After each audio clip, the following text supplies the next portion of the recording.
Yo. In the days of old, 5 elements were known. MCing, DJing, graffiti had grown. B-boy and knowledge, the pillars of the game. But a 6th emerged, adding to the flame. Comics and hip-hop, a fusion so tight. Visual storytelling, lyrics that ignite. From the pages to the beats, a seamless blend. The 6th element, where 2 worlds transcend. Welcome to the 6th Element Show, where comics and hip-hop flow.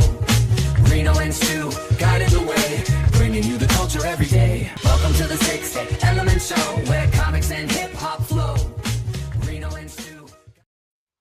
What up, y'all? 6th Element in the building. Stu Dog in the house. Reno Noir here. And we got a good show. Yes, sir. We got Toys R Us coming back, baby. Oh, man, that's big news right there. Woo, that's big news right That made there. me feel good. Man. That made me feel Oh. good, though. Knowing that's going down. You know, the children that had Toys R Us.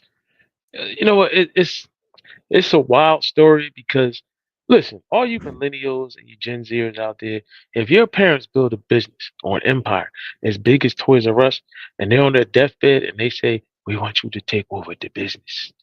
I'm not going to make it into this. I'm passing into the next world.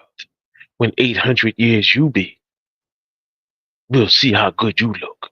Mm. You're supposed to run the business. You're supposed to take over the empire. You're supposed to Yeah. say, "Look, I'm gonna modernize this shit." But instead, they tried to sell it. And then they tried to sell it for every penny it was worth. And you had 4 or 5 different toy companies that were going to buy into Toys R Us.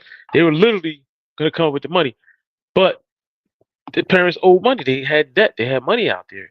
You know, it works like that. You got to buy your product. You know, they loaned and borrowed. And they were like, "Listen, we'll pick up some of your debt and we'll give you this much." And it was like 4 companies. And they said no. And then they took Toys R Us offline. And we had Scandalous. nothing. Scandal. We got nothing. Scandalous. Listen, We're we going to get can't into do it. that. That's all we got. We're going to We talk got about nothing Batman 2. We got a lot of shit to talk about today. We're going to definitely get into Toys R Us. We got Batman #1. This has been released. This is the 3rd reboot since the New 52. Yeah, it is. It is. Reboot. It is. The original Batman went for 70 years, and then they did a reboot, New 52. That was the new, and it was this. And then now, since they've done like 3 reboots, it's almost like it's a gimmick to do a reboot, and that sucks. But this reboot, though, I'm not mad at, though. We're gonna get into this comic and like really get into it. I'm gonna break it open. We're gonna read that bitch together because it's fucking cool. And I love the new design, the new Batman, and everything. And then, of course, Deadpool Batman #1. That's a whole separate issue that we're gonna talk about. That just dropped today, and it's cool. It's the first Marvel DC crossover in a while, and it's not bad. It's got 6 stories in it, so it's a little anthology book. The main book is Deadpool Batman. Then you've got Green Arrow, and somebody. You got Cap and Wonder Woman in there. We're gonna get into Iron Man and Green Lantern. I don't know. We'll get into it. A lot of good stories. This is Marvel's version, though. Marvel Deadpool Batman #1. Then in November, DC's gonna put out Batman Deadpool #1. See, Deadpool Batman, then Batman Deadpool. See, yeah, that's coming out in November. They separated them out. Salute to BDBDBDBTP. Salute. How you living? How you living? Chilling. Welcome. And yeah, man, that along with we got some info about the Spider-Man 6. We got all 6 Spider-Man 4, all 6 villains, and Czarface. Czarface, y'all, #1, 5-issue joint, miniseries. Bang! Check it out. Y'all know Czarface. So check me out.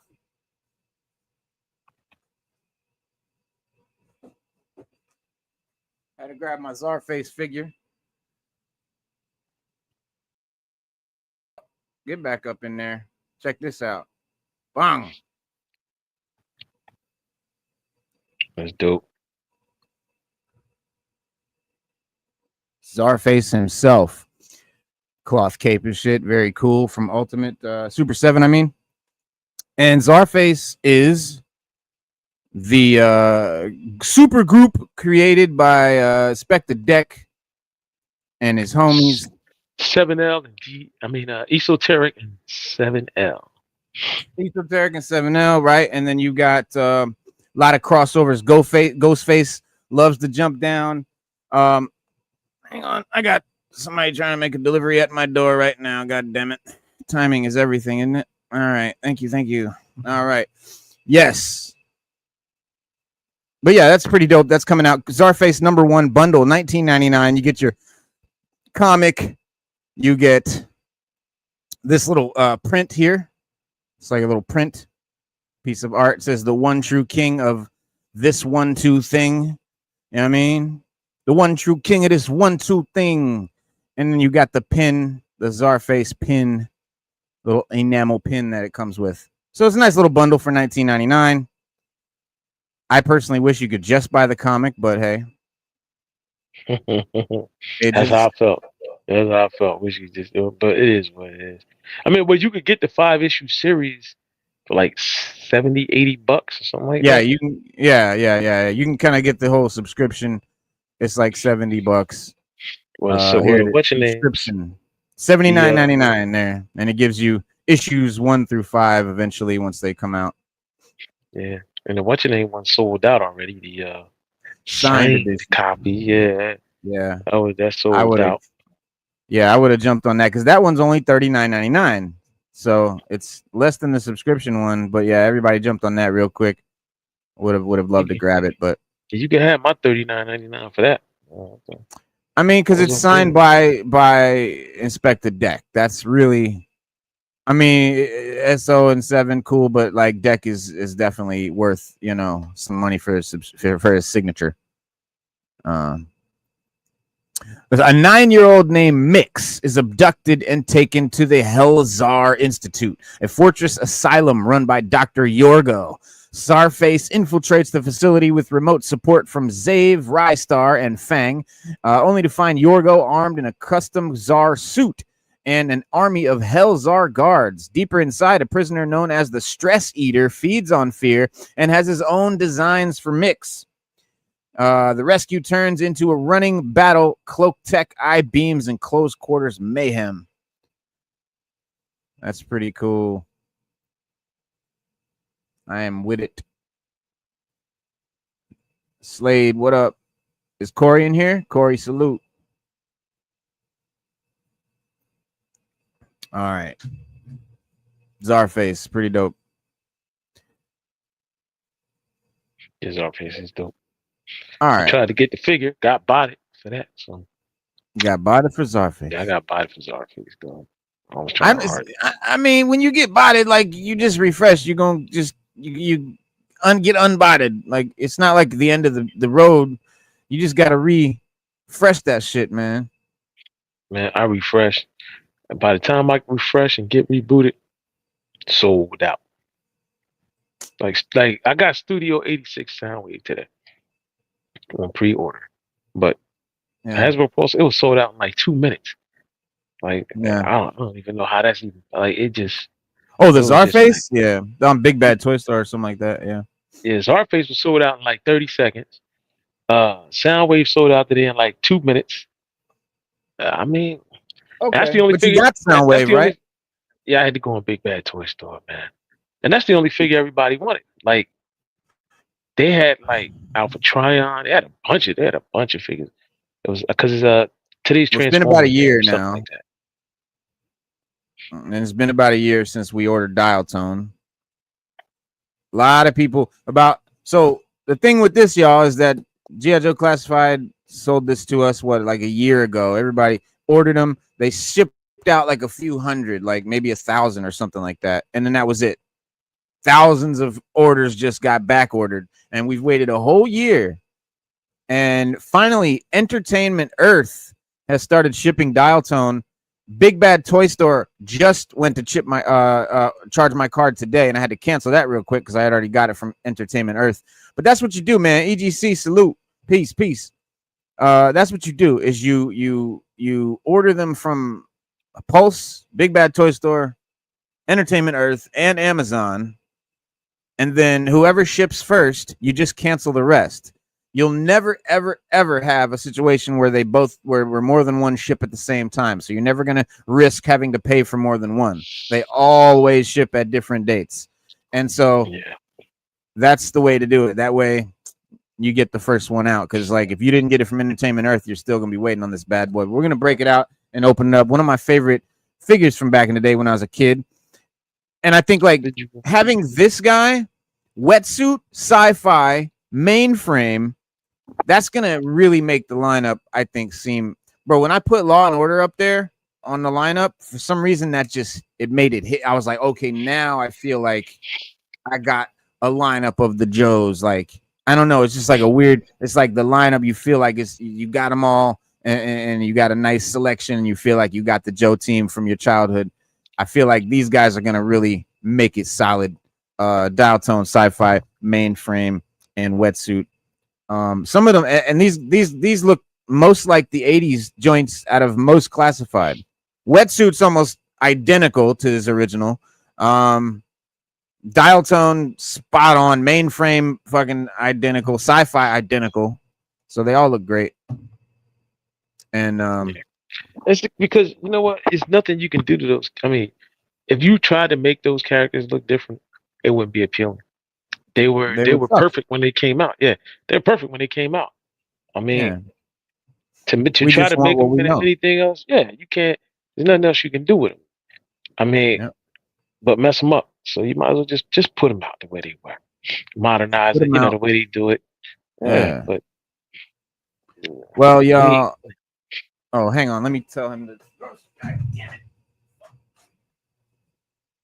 I think that he got that.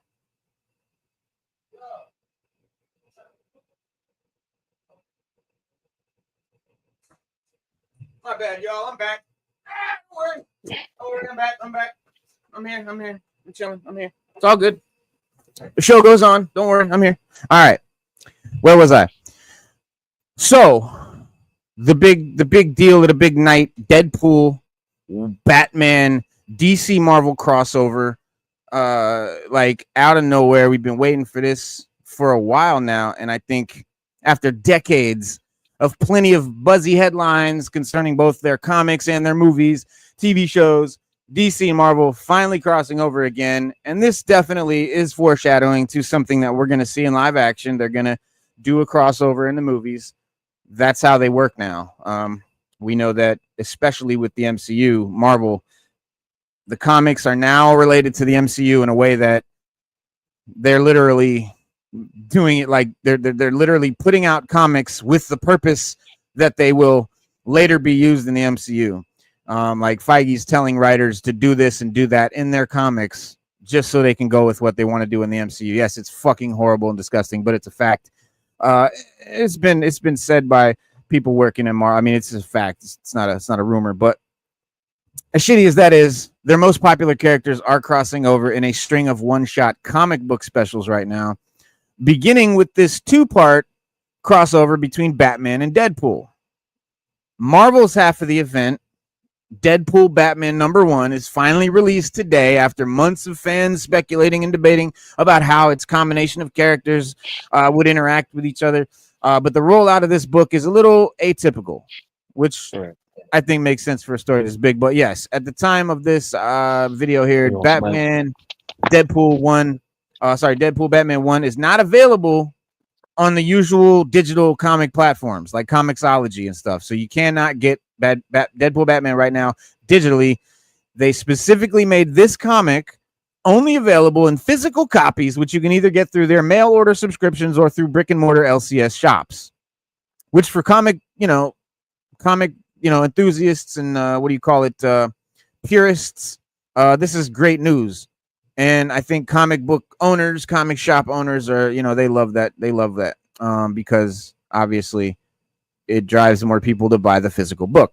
Now, this part of Deadpool and Batman rollout was definitely a surprise. We were totally prepared to read this digital copy tonight on the show and show you guys, dissect the highlights and all that for you for this article, but for this show. But and then, pick up a physical copy from, our LCS later in the week. But like I said, as I think more about it, I think it's an inspired choice, especially for something as significant as the Big Two's first intercompany crossover in many years. So for anyone who's like passively involved with online comics fandom, spoilers on release day are unavoidable. So, but any length of scrolling through social media will inevitably lead you to being served panels or pages from the newest books, and sometimes with the appropriate spoiler warning tags, and sometimes not. But we're gonna just kind of do a review today and tell you what this one's about. Then, since we couldn't read the digital comic, we're going to crack open Batman #1 and read that bad boy digitally. And what that's all about is you have Marvel and DC. Sorry, you have Batman rather. Sorry, Batman has rebooted. Well, not just Batman. Sorry, DC has rebooted its pantheon. First, like 70 years go by, nothing changes, and then they do the new 52, revamp everything, change it all up. Oh wow, this is huge. Well, maybe it didn't go over as well as they wanted it to, so then they do Rebirth. Couple years later, then Rebirth, maybe not what they wanted, and now the new one. This is the new one, Batman #1 from the new DC. Now, I don't know about y'all, but I'm kind of feeling like this is starting to become a gimmick, a trend that they're realizing maybe that this is kind of what they want to start doing. Because listen, like I said, man, it was 70 years before they did that, but the first time we had a nice gap. It's the it's the writers, So it's a gimmick now to do these reboots and reboot the whole pantheon every few years now. I started with the writers. The first reboot, like you said, was like 70 years. But the new 52, it was to try to bring continuity to the whole DC universe. People died, people came back to life. Writers will write one thing, and it just nothing was streamlined. So they rebooted with the new 52 to try to fix all that. But then writers still did their own thing, and so they were like, "All right, now let's try the new 52." Tried that, and writers still just did. So now I think they're just gonna go title to title and reboot them, and that way they can keep everything concurrent or believable. Because you got Batman's died a couple times, came back to life, and we just had the fail-safe arc and all that. So you're right, it is kind of a gimmick because they can't get their writers under control to make them understand that the universe has to be streamlined. You can't write this and then write that, and then somebody else comes and say, "Well, I don't like that. I'm gonna do this." That's the whole reason why they did it, because there was nothing that was in the streamline. But it's gonna keep happening. But I like the reboots only for the simple fact that they'll headline a good writer and an artist, and it usually turns out good that way. Instead of keep handing it to different writers and artists every so often, like every year or something like that, and just give us a story. It's good for them. That's why they keep doing it. They liked it. They like the results, so they're gonna keep doing it. Now, I guess, like I said, that's the new way comics are being done now. So we can expect, which is fine, like I said, because it allows us to have a thing, like it or love it, leave it, whatever, and then move on and have a new thing. Because everyone's not loving what's going on right now. So rest assured, they'll do a reboot eventually. Or maybe you are loving it, but you're going to love the next one too, and you love the last one. So it's just like Stu said, some people enjoy these reboots. So it is what it is, but now it's a thing. So now, though, with Deadpool Batman #1 in the is now, like I said, not going to be on digital, so you can't go online and like read this digitally. So Deadpool Batman #1 is going to be physical only. It was released today. Now here's the weird thing. Here's the cool thing. Marvel releases their book today called Deadpool Batman #1. November 3rd, I'm gonna get that date for you again. You can look it up for me. But in November, DC is putting out Batman Deadpool #1. They're just flipping the order of the name. So Marvel's doing Deadpool Batman #1. DC's doing Batman Deadpool #1. They have distinctive looks and sort of covers and shit. I'll show you what they're gonna look like. So this is Marvel's. This came out today. Deadpool Batman #1, and then DC is gonna do Batman Deadpool #1. And let's see. Hold on, this guy, he only read them 2. Those are just summarized reviews. So it's cool because, like it says right here, while the main story indeed concerns the Merc with a mouth and the Dark Knight, right? The main story is Deadpool Batman. This actually is like an anthology book or a book with a bunch of stories in it. And so it has that main book, and then there's like 6 inter-publication team-ups. You've got Daredevil and Green Arrow. They've got a story together. Captain America and Wonder Woman have a story together. There's a couple more. I mean, obviously there's 4 more. So it's a cool thing. We'll flip into them here. Let me pull these November out. 19th. November 19th, right? November 19th. November Yes. Yeah, November 19th. Yes. So yeah, but them doing it physical only, no digital, it definitely incentivizes curious fans to actually go support their local comic shop, which is a godsend given the way the industry has evolved within the past decade. And it's not quite how a kid might have felt reading Superman versus the Amazing Spider-Man back in 1976, or the massive DC versus Marvel event in 1996 that I remember. And since neither of those, generations were trapped in the social media age like we are, of course. So, but it's pretty close. You've got, there we go. Oh, hang on. We'll hang on. Actually, I ain't gonna show you all that yet. All right. Now,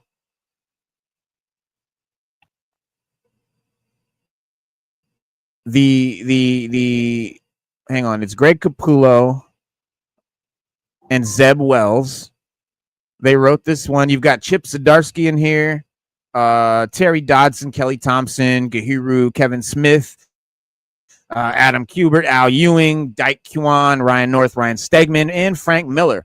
And the number of superstars in this one comic is staggering, delivering one of the most diverse anthologies on comic stands. Really, not every story in Deadpool #1, Deadpool Batman #1 is necessarily great, but the issue displays a nice, diverse lineup that highlights the creators of both companies. And if you're, a fan of either or both brands, there's something for you. And it's a one shot, so it's worth owning for being a once in a generation crossover. This is something you want to slab. There's 3 crossovers. It's 1976, 1996, and now here 2025. Right? So it's a big deal. You want to grab and slab. Now Zeb Wells and Capullo's Batman and Deadpool team ups for the main meat of the story. So your enjoyment of the issue basically will be determined by how much you take from Deadpool's constant joking dialogue. And while, I think Wells hit some good jokes with the Deadpool dialogue, most of it feels too much, like he's overdoing it. But nonetheless, Deadpool's nonstop talking is a great contrast to Batman's straight to the point, very silent, very stoic personality. And so Wells does do a good job inserting Deadpool in Batman's world and portraying Gotham and its citizens totally straight, whereas Deadpool very much stands out. Mr. Wade Wilson does not match the aesthetic of Batman's world, adding a very humorous dynamic to the character's relationship. You've got Deadpool, out annoying the Joker. Being double crossed feels very in character for Deadpool. But from there, the rest of this one shot is filled with a lot of funny storylines featuring all these team ups, right? So you got Wonder Woman and Cap story by Chip Zdarsky, which is the most emotional narrative in the comic. Kind of presents the two as these old souls who serve as each other's conscience. they kind of inspire each other and like, you know, that kind of thing. And so Diana and Steve are very alike, and so making their friendship seem genuine and heartfelt. And then you got Thompson and Gahiru's Jeff the land shark, and Crypto. That's another story. So Jeff the land shark from Marvel and Crypto the super dog from DC teaming up in a little two pet getting along wonderfully, with the story presenting a little fun playful game of volleyball between the two. It's very, the pets are super adorable, and you finish the story, you know, of course, just wanting to see more of them, but they're very much reminiscent of their like in Jeff the Land Shark comics. They're more like newspaper funnies, like they're just like he's playing volleyball, like, you know, but it's the shit they say and stuff. It's the joke that makes it funny. Now, Kevin Smith slides in with Daredevil and Green Arrow, and that is a great team up. That's a team up I think that live action show would be dope as fuck. Like a Green Arrow mixed with Daredevil show, that'd be insane. And it's all out action in the comic. And so Kevin Smith has, you know, his long history with both characters and displays a very good handling of both heroes' voices because he knows them well. And the preceding stories in the comic are shorter and more disposable. You have the Rocket Raccoon and Green Lantern crossover by Al Ewing, which is a comedic story about Rocket being a terrible Green Lantern, basically. And then that short ends with a very humorous jab at Hal Jordan gaining the Infinity Stones and becoming evil again, which may rub some Green Lantern fans the wrong way, but I thought it was fun. And then Frank Miller has a little 3-page brawl between Old Man Logan and Dark Knight Returns Batman, right? His old Batman and Old Man Logan. And so it's the worst story in the comic. Miller's pencil work does not have the same refinement that it had in the 80s and comes across as too unappealing. You know, Frank Miller, just to kind of side tangent here, Frank Miller has a very unique style. And back in the 80s, it was very cool and different and interesting, right? And all that. Yeah. But if you look at his covers lately and his art lately, it seems very much like he's lost that thing, that touch that made it kind of cool, and now it's just ugly. Like it was always ugly, but it was ugly in a cool way. Like you look at Sin City, you look at like 300 and like some of the books, the famous ones that got made into movies even. And then of course the Batman and everything. They have a very unique style and it's just cool. They're ugly as shit, but they're cool as fuck. Now they're just ugly. I don't know what happened. But not much to write home about. But the whole one shot ends with the introduction to a new amalgamation character. And I'm very excited about this one. I am very excited. I am so excited about this. I want an action figure of this character. Let me give you let me show you a picture before I even tell you.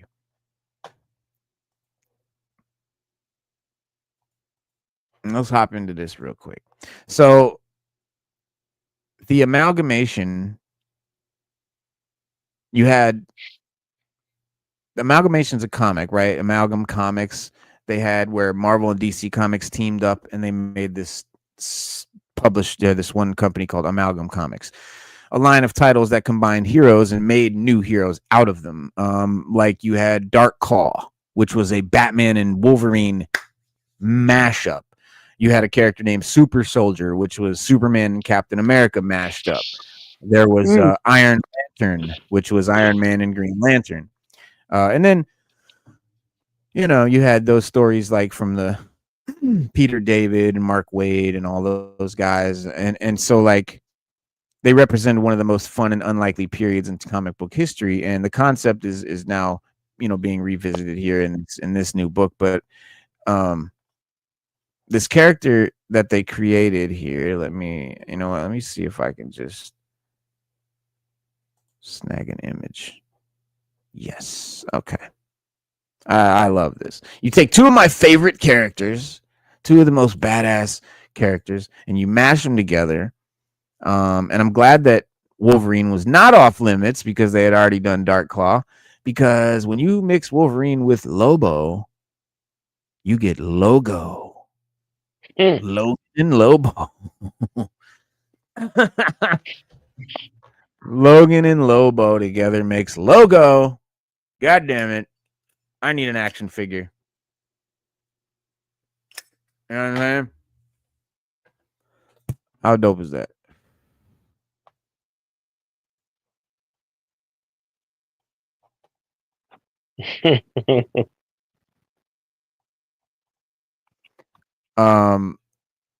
Let's see. Greg Capullo, the artist, said, "For me, it's sort of working with the bookends of my career. I drew Deadpool when I was on X-Force years ago, and of course, I just did long run of Batman. That's pretty amazing."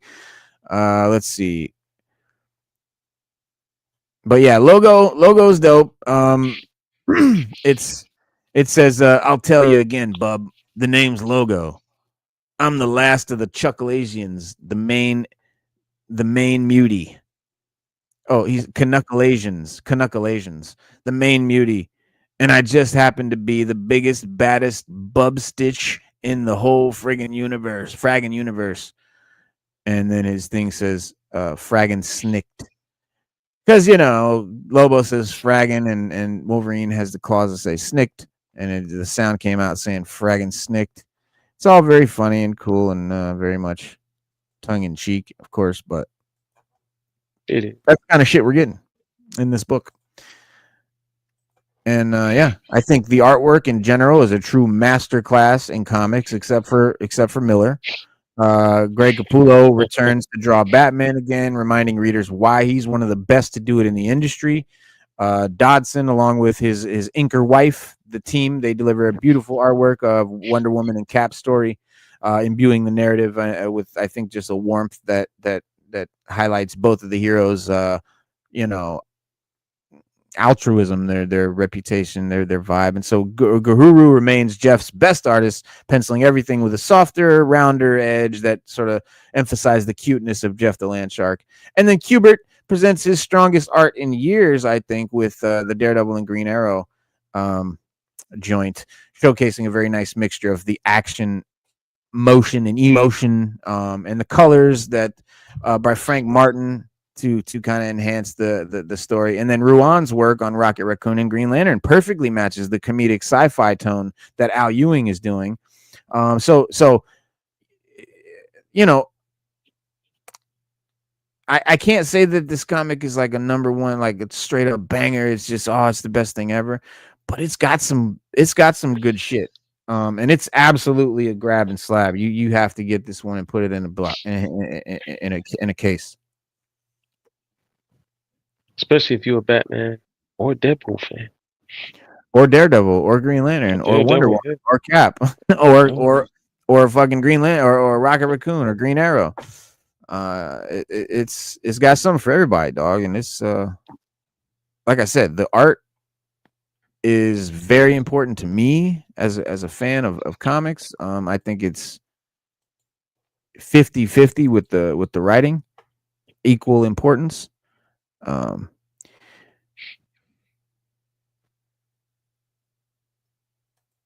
So the spoilerish stuff that I'm going to tell you about now is more spoilery. You have the central story. You have Deadpool transported across reality to Gotham for a gig, and his assignment is to take out Batman.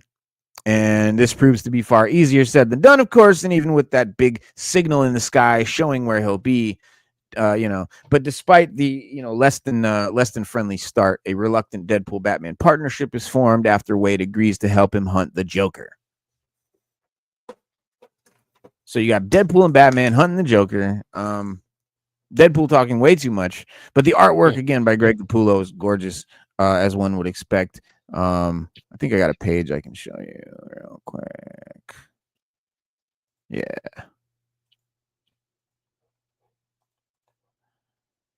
So here's a page from the book. Got a bit of an image here. Like I said, this is not available digitally, so I had to do some some espionage to get this bad boy. All right. And you can see full of Deadpool bubbles. Lots of Deadpool talking. But the artwork again is gorgeous. And few artists draw gritty action so well. And Zeb Wells' script does make space for it. But unfortunately, the humor is also is overly meta and juvenile, even for Deadpool. Like, know what I mean, Stu? Yes, sir. Like Deadpool's like his humor is mad. Like, it's always been immature, right, and silly, but in this one, it's a little overwhelming. Yeah, they overdo it, and then, so at one point, Wade jokes about all the dirty jokes he could be making but won't, shit like that. But you know what I mean. To quote a much better Batman story, if you have to explain a joke, there is no joke. But the plot resolution of Deadpool Batman are similarly predictable. It's that, and that's the last thing a story involving Deadpool or the Joker should ever be. We should never be able to tell what's going to happen in a Joker story or a Deadpool story. So that right there, I think, loses points in my opinion. But thankfully, even as Deadpool and Batman team up is the team up is the rest of the anthology definitely more than makes up for the shortcomings. Because most of the stories that are set in this alternate universes are where Marvel and DC heroes coexist. So rather than being dragged across reality to another world and this whole multiversal shit, they have the universe where they're just there, right? So I'm talking about the rest of the stories in the comic. The Deadpool Batman story is a multiversal shenanigan, and then the rest are like, they're just there in this reality. They both exist in the same world. And so there's something I think truly magical about a Captain America and Wonder Woman friendship that reinforces each's better natures. And the characters and stuff that they bring in are just really cool. Let me see if I can show you a piece.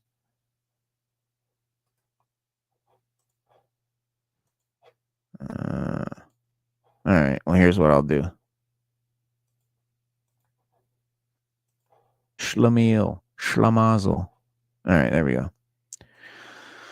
So there's Wonder Woman talking to Cap, and you got Iron Man and you got Superman chilling together in the background. And the narration says, and then I woke to sleep. No, and then I went to sleep and woke up to a world of heroes, with you as our beacon, still the same, unchanged by time.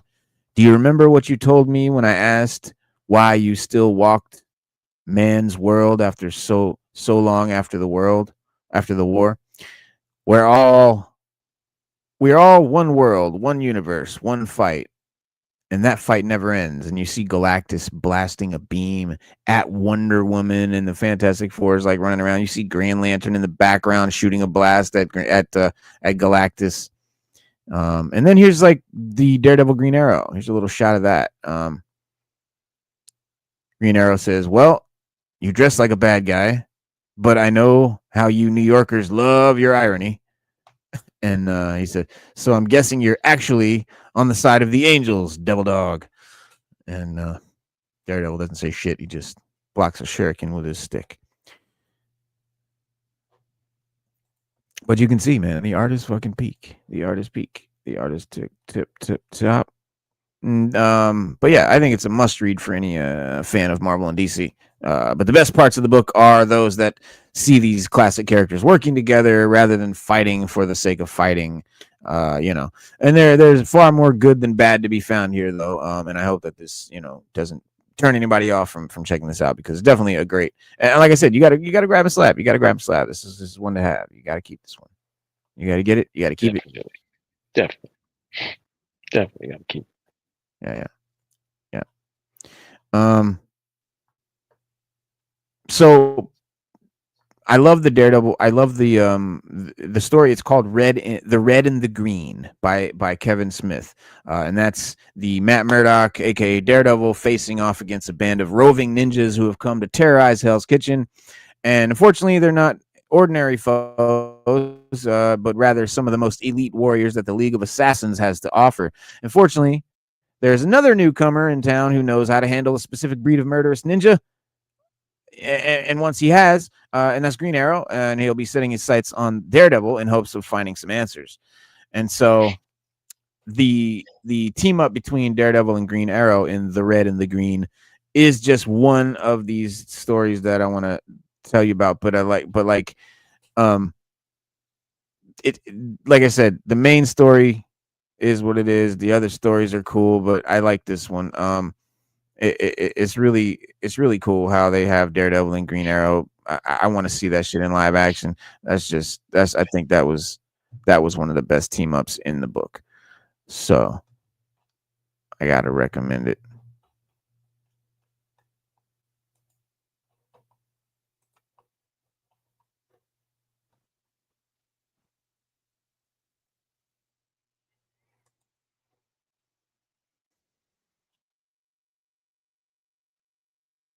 Are you getting the pages?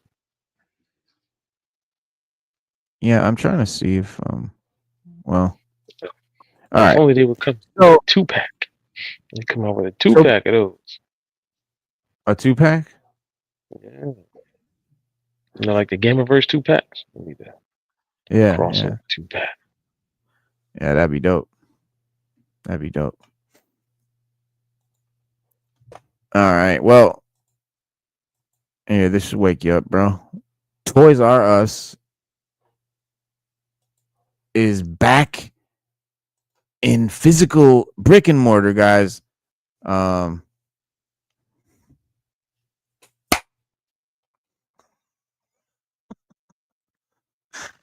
shit.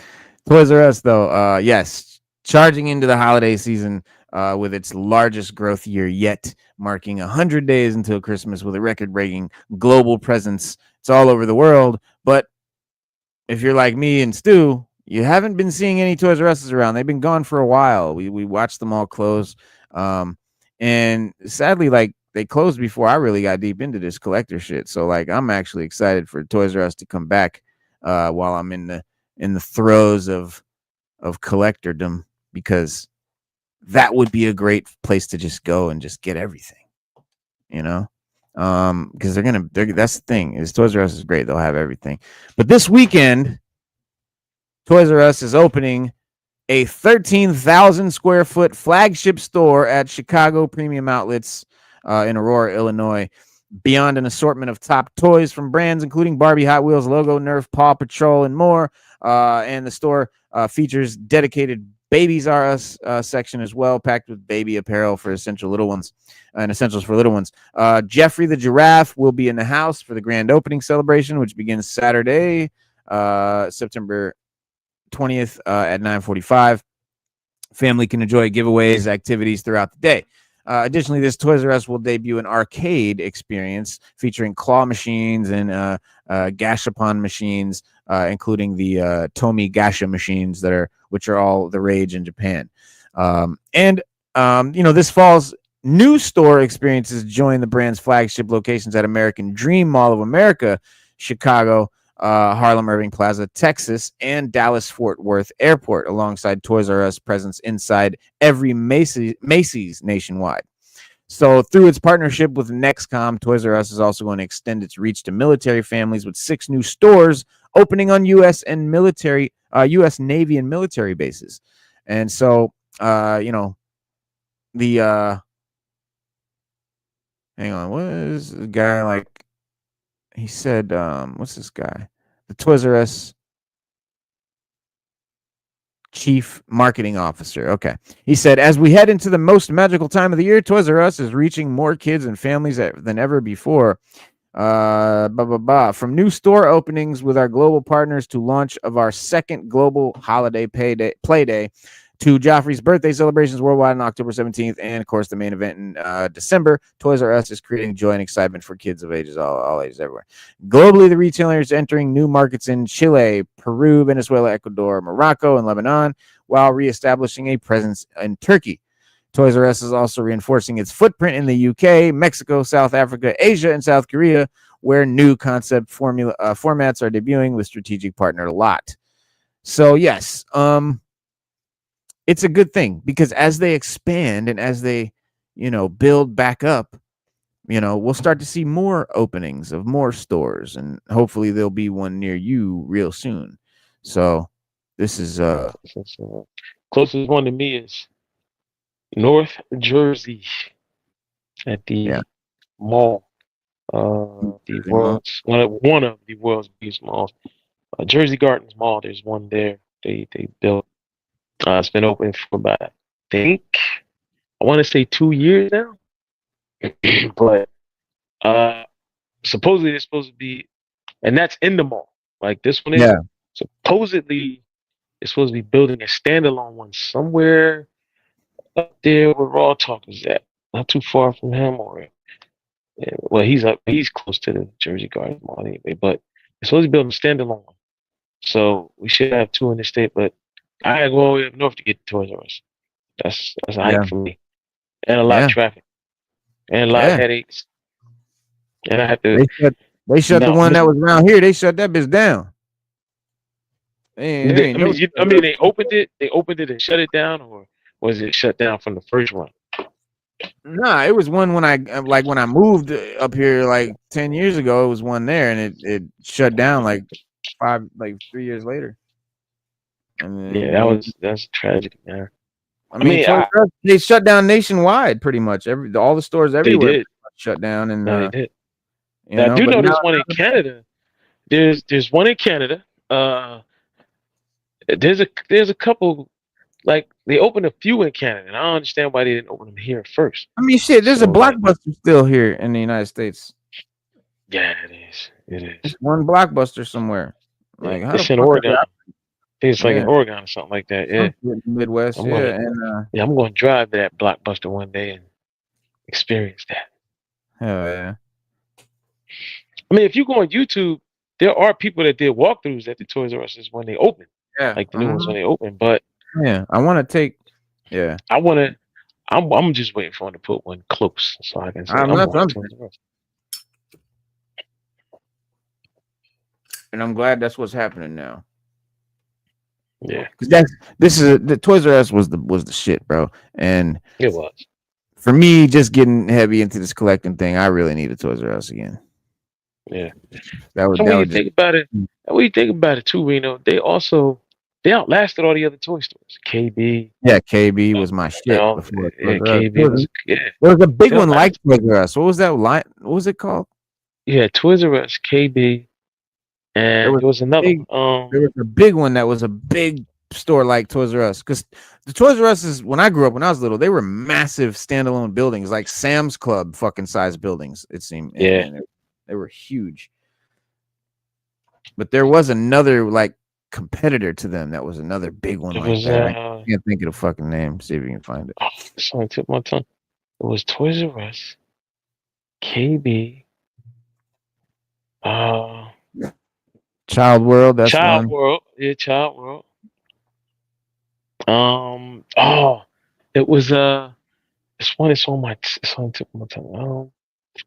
I keep saying Lionel, but it's not Lionel. No, it wasn't Lionel. Well, we'll figure it out. But I think it's great to have a big store like this back, man. It's a perfect time to come back now that because I'm not just the only one that just kind of really started collecting like this. This is a phenomenon. Like everybody, like it's ever since COVID, a lot of collectors came out the woodworks. And what's funny is that I started collecting this shit like in 2018, which was like 2 years before COVID. But I didn't go ham until after COVID. That's when I started to go nuts. Well, really after COVID, I was really into comics more. I was buying mad comics, a little bit of toys here and there, little collectibles here and there. But mainly I was buying and selling comics heavily. on Instagram and shit, and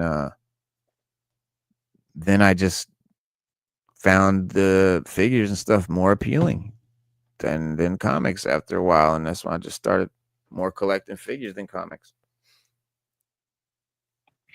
Yeah, I'm the same. I bounce back and forth I still go back and between the forth. I two. still fuck Yeah, I with go back comics, and of forth. course. Yeah, I still. But lately, comic books, there's nothing to read. There No, haven't been any good there's stories. been shit. There New haven't ones are been any shit good. from Marvel. There aren't any good stories, any arcs, no nothing. It's just. I mean, I'll be buying The only comics good. just. Let me take that back, because the Ultimate Universe stuff in Marvel right now is amazing.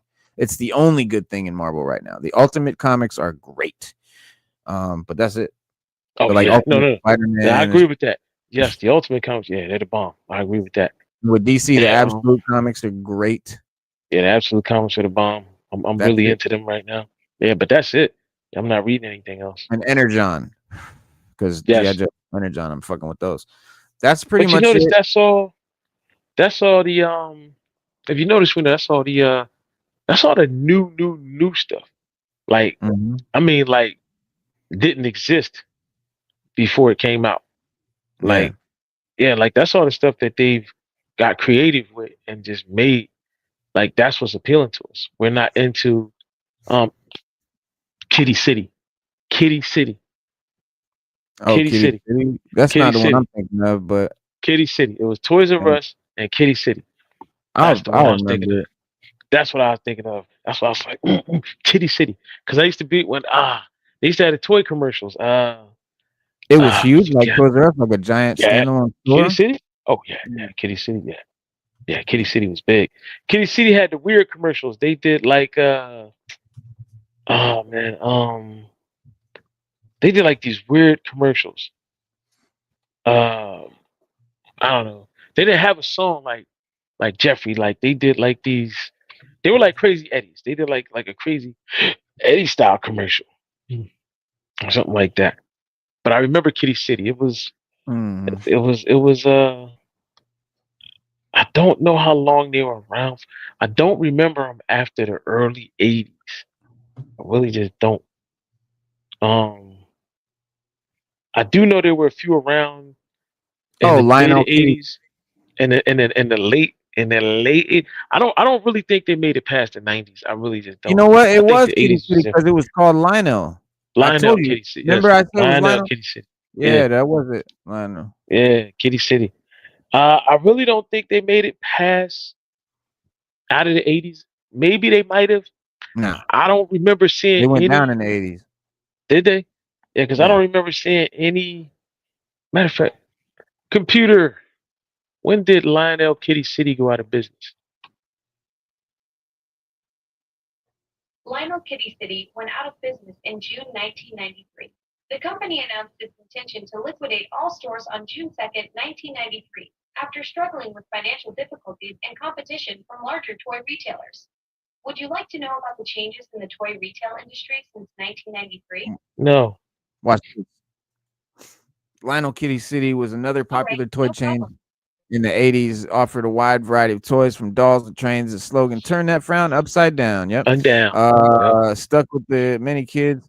Shoppers, Kitty City aimed to provide kids with exciting shopping experience. Despite its initial success, Kitty City faced stiff competition and wouldn't arrive and couldn't survive the changing retail landscape. By the early 90s, the chain had disappeared, leaving behind fond memories. But yeah, I remember the kangaroo and everything. Holy shit. I do not Hmm. remember the name Kitty City for nothing. I just remember Lionel with the kangaroo. I came to. I was like, man. I was like, I know. I was like, there was another store, another big toy. I know Kitty City. What is this? Hmm. Turn that frown upside down. Frown upside down. Turn that frown upside down. Clap, clap, clap. Yeah, Why that's the don't you song. pull the fucking commercial? Idiot. You can see it? Yeah. Look at all the G.I. Joes, bitch! Yo! That was my favorite aisle right there. Look at all the Joes, bitch. And that's the beauty of Kitty City and Toys R Us. It would be Yo. stacked like that. Oh my. Not like Walmart and Target. You go in there and it's like a demilitarized zone. Look, No, that's they had this Beachhead. stuff together. Bro, you can tell who they are, some of them. Ah, that's Crazy Legs. That's Beachhead. Yo, look at fucking that's fucking Crystal Ball right there. That's bananas. I try to explain to my son how big G.I. Joe was in the 80s. It was everything. It was like Pokemon is now. Yeah, it was. It was everything. Every boy fucked with G.I. Joe. Mm-hmm.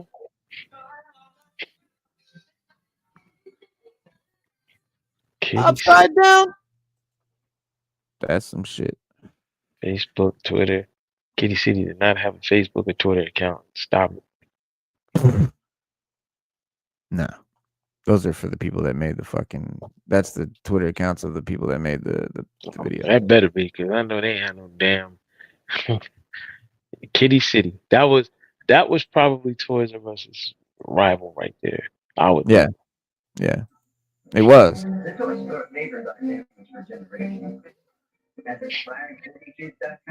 Oh, that's not old. Y'all got .coms and laptops, man. Get out of here. Lionel Playworld. That's what it was. That's the one that I saw. It wasn't no Kitty City. It was Lionel I never seen that. Playworld, I never motherfucker, seen. with the Is kangaroo. that? I never seen They got the Playworld. kangaroo too, and Is it's that something Lionel. different? Is that something different, or is that? Yep, Lionel Playworld. That's the one that I had in Florida. We had Lionel Playworld. We didn't have no Kitty City. I never fucking heard of Kitty City. That's why I never heard of Kitty City, because we had Lionel Playworld.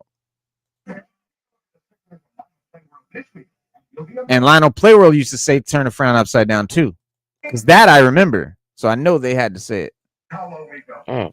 Days to go. You'll find the toys on your kids' list in stock now. Low discount prices, even lower sale prices.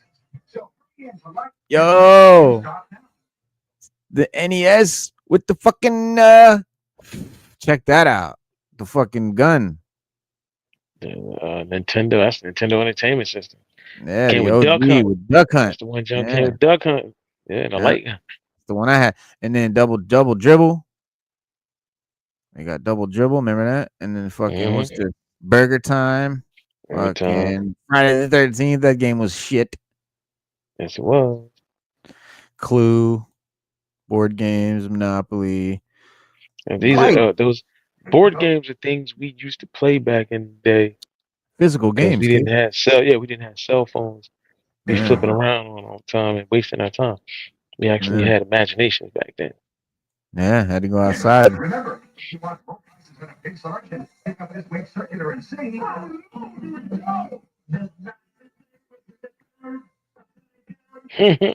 See? He said Lionel Playworld turn the frown upside down. Motherfucker. I knew it was Lionel. Okay, so Lionel Playworld. That's what I'm talking. That was the biggest competitor to Toys R Us around us. And I guess North, they were probably called Lionel Kitty, whatever the fuck. Kitty City, was it? Kitty Kitty City. City. Yeah, everywhere Yeah, else was Lionel Kitty Kitty City. City was up north, and probably in the south we had Lionel Playworld. That's probably what that was. FAO Schwartz, that's definitely up north. They had them in New York. That was from New York. Yeah, the Flag City in New York City. That's right, in Manhattan. I went in there when I was little. Yeah, FAO Schwartz. You never heard of it? Yeah, that's huge. That's the big toy store in Manhattan, like right there next to Macy's and shit. That's the big. It's still there? I don't know. I think it closed in 2015. It says. Mm. But look at this big Marvel display. That's fire as fuck. Yeah, it is.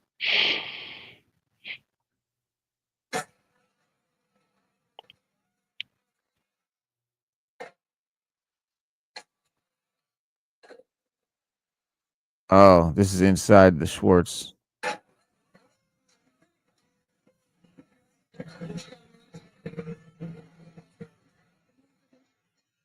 That's gas. That is fucking peak. Bro, that is peak. I wish they had that still. All these screens got Marvel. Look at all these figures. Oh. They got Fantastic Four on the screens playing. Oh man, that whole room is just called the Marvel Universe, and you go in there and it's full of Marvel toys and shit. You know, they had all the Marvel Legends and everything in there.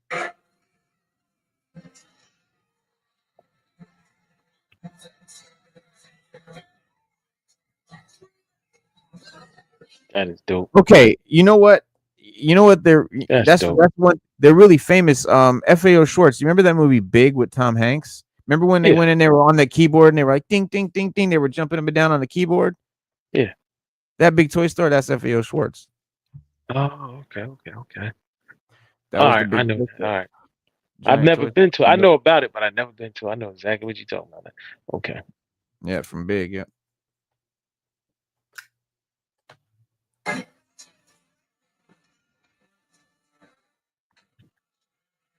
Yo, Spider-Man.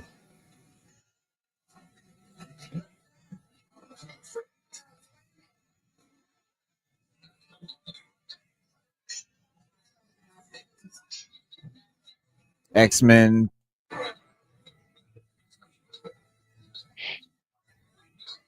The Blackbird. That Doom thing is cool. Look at that Dr. Doom neon. Wow, look at the Marvel room. Look, those X-Men Marvel Legends right there on the left, hanging up. Dope, bro. You got the X-Men theme playing. Bro, this is back in 1994. Look at the Look at cover. those. Look at those covers. I would have bought one of Those are those, man. I posted. probably would have bought. Yeah. Yeah. Those is dope. Oh, damn, I want that giant size X-Men. Look at that. In the 9 quad.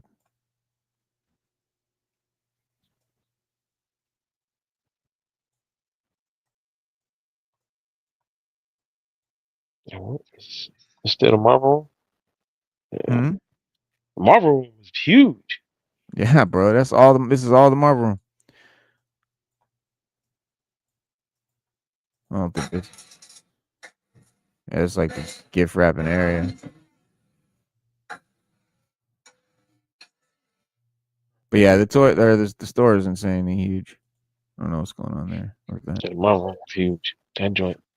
Listen, I would get lost in there. I'd be lost in there for a good minute. Fuck yeah. Nostalgic as fuck. That's what we about. Now, I don't know if y'all know this, but Robert Redford died last night. I know. Popped up in my Google feed, man. I was upset about that. I'm gonna have to watch The Natural now, which is my favorite movie with him in it. Or Captain America: The Winter Soldier, Yeah. starring Robert Redford as the secret leader of the Hydra, Alexander Pierce, and yeah, he was very memorable in that role. But I mean, I think my favorite Robert Redford movie, no question, has got to be Sneakers. Really? Sneakers was my shit, bro. Mine's is Sneakers. The Natural. Mine's The Natural. Roy Hobbs. The Natural's great. I mean, there's so many, and let me be clear. By no means do I think Sneakers is his best film. Right. Not even close. It's my favorite because I was like 12 years old when it came out and it changed my life. I like Sneakers. I thought Sneakers was dope too. But my favorite Robert Redford movie, The Natural. Yeah, The Natural. Always gonna be. It's always gonna be. I own the extended cut of that movie. And these But are I like didn't movies know when what he's it was. older. Like, yeah, the extended cut. Yeah, like when he's older. Was another good one was when he did with James Gandolfini, The Fortress, it was called, or something like that. Oh, I know what you're talking about. Yeah. He was in prison, and it was a military prison, and he turned all his fellow inmates into like an army, and because he was a general, he was this famous general, and he got put in prison. I think that was based off a true story, but yeah, I think so. It was called the something about the fortress or the kingdom, or something like the that. Kingdom, Castle, the fortress, castle, or some shit. The castle. It's called the castle. That's called Castle, the castle. yeah. The last castle.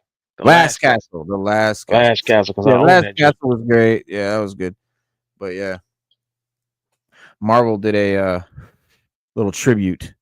Marvel did a tribute to Robert Redford with his on their channel on their website. It says Marvel Studios remembers Robert Redford, legendary actor, shared his immense talents with us in Captain America, The Winter Soldier, and Avengers Endgame. And let's just stop for a second and think about this. Do you think an actor at the caliber of Robert Redford would debase himself to be in a Marvel movie nowadays? Mm. But when the MCU was hot, you had motherfuckers like Robert Redford trying to be in there. That tells you everything you need to know. Because you won't see that now. There was a time, bro, when every actor in Hollywood was clamoring to be in a Marvel movie. And it wasn't just the young hot actors, it was the legends too. That's how big, that's how amazing the MCU was at first. And I think, you know, they've botched it so bad now that people forget that. People look down at it now, and it's a fucking long way to fall. Because that fucker was up there. Yes, they were. Now you're right. You're 100% right. Yeah. But yeah, he had 3 Days of the Condor, All the President's Men was a very classic where he played the reporters and shit. I think that's the one where they did the Watergate thing. Don't forget Out of Africa. That was good. I think he won Academy Award for that. That movie won something. Mm-hmm. Out of Africa was good. Butch Cassidy and the Sundance Kid. That's a classic. Ordinary People. Sting. Yeah. Get the Sting. Sting was good too. Yeah. The Great Gatsby. That was good. I saw that. Yeah. Like, well, I was older when I saw. I probably watched that probably about 1990 in the 90s, but it was good. It came out way before I was. A River Runs Through was good too. I think that won something too. Yeah. Ordinary People. If y'all don't know Sneakers, man, y'all got to see Sneakers, man. That shit was great. Sneakers is great. It's got Ben Kingsley in there, fucking Dan Aykroyd in there, fucking Sidney Poitier in there, bro. It's all star. It's an all star ensemble. It's incredible. What's his name? River Phoenix, one of his last movies. Bunch of motherfuckers. But it's dope. It's about hackers. Yeah, you didn't see Sneakers? I'm Bro, I'm it's been a long time. I'm trying.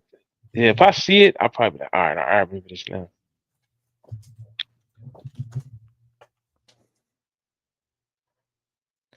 Fucking this guy.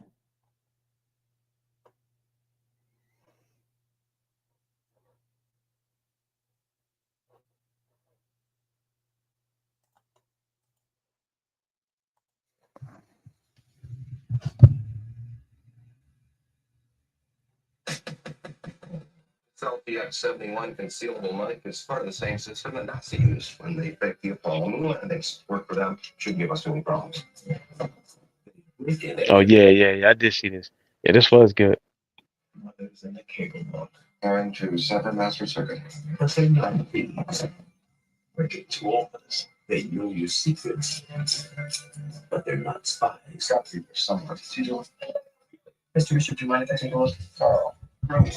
I leave message here on service, but you do not call. So people hire you to break into their places to make sure no one can break into their places?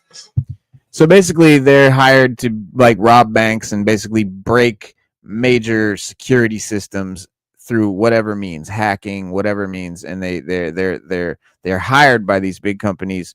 They hire them to break into their shit so that they can see if their security's up to par. And that's basically what they do. And they're like ex-criminals and ex-spies and CIA guys and NSA guys. And then you have this guy where Robert Redford and a young Ben Kingsley, the character that Ben Kingsley becomes, their kids are there in college, and they do this. They're doing hacking, and the feds come, and he goes out to get lunch, Robert Redford, and the other guy, his roommate, gets arrested and does all these years in prison. Robert Redford takes off, and later, you know what? I'm not gonna blow it for you. This movie's good. Go fucking watch it. I'm not even gonna blow it for you because I'll ruin the twist, and that's one of the best things about it. But yeah, Sneakers is fucking great. Yeah, Sneakers, yeah. I remember Sneakers now. Sneakers was good. Yeah. Big. What was it? Legend of Bagger Vance. That was good too. Oh yeah, Bagger Vance. The was that Will Smith? Yeah, Will Smith, Yeah. Matt Damon Yeah. was in it. Yeah. Well, Right. let me see here. As the work winds down and we get closer to the day of doom, the doomsday. Yeah, some possible new details about the long-awaited blockbuster have been revealed, and we've been able to piece together various bits in recent months. But for the most part, the movie's secret remains just that, secret. But that's not a bad thing, okay? And it seems that the hope among fans, is that Marvel Studios will protect this movie's biggest moments and reveals as closely as they did Avengers: Infinity War and Endgame in the late 2010s, and not let these things get leaked, because that's what makes them. That's why I was like, you know what? I'm not even going to tell you about Sneakers, because that's what makes the movies enjoyable. When there's twists, when there's surprises. If there's no twist and no surprise, show me the shit all day. It doesn't matter. I got to see the movie. But if there's a twist, like, don't tell me who Kaiser Soze is and then tell me to watch Usual Suspects. That's lame. You know what I mean? That there is some stuff we can't hear before we see the movie. That would ruin the whole movie. Right. For you.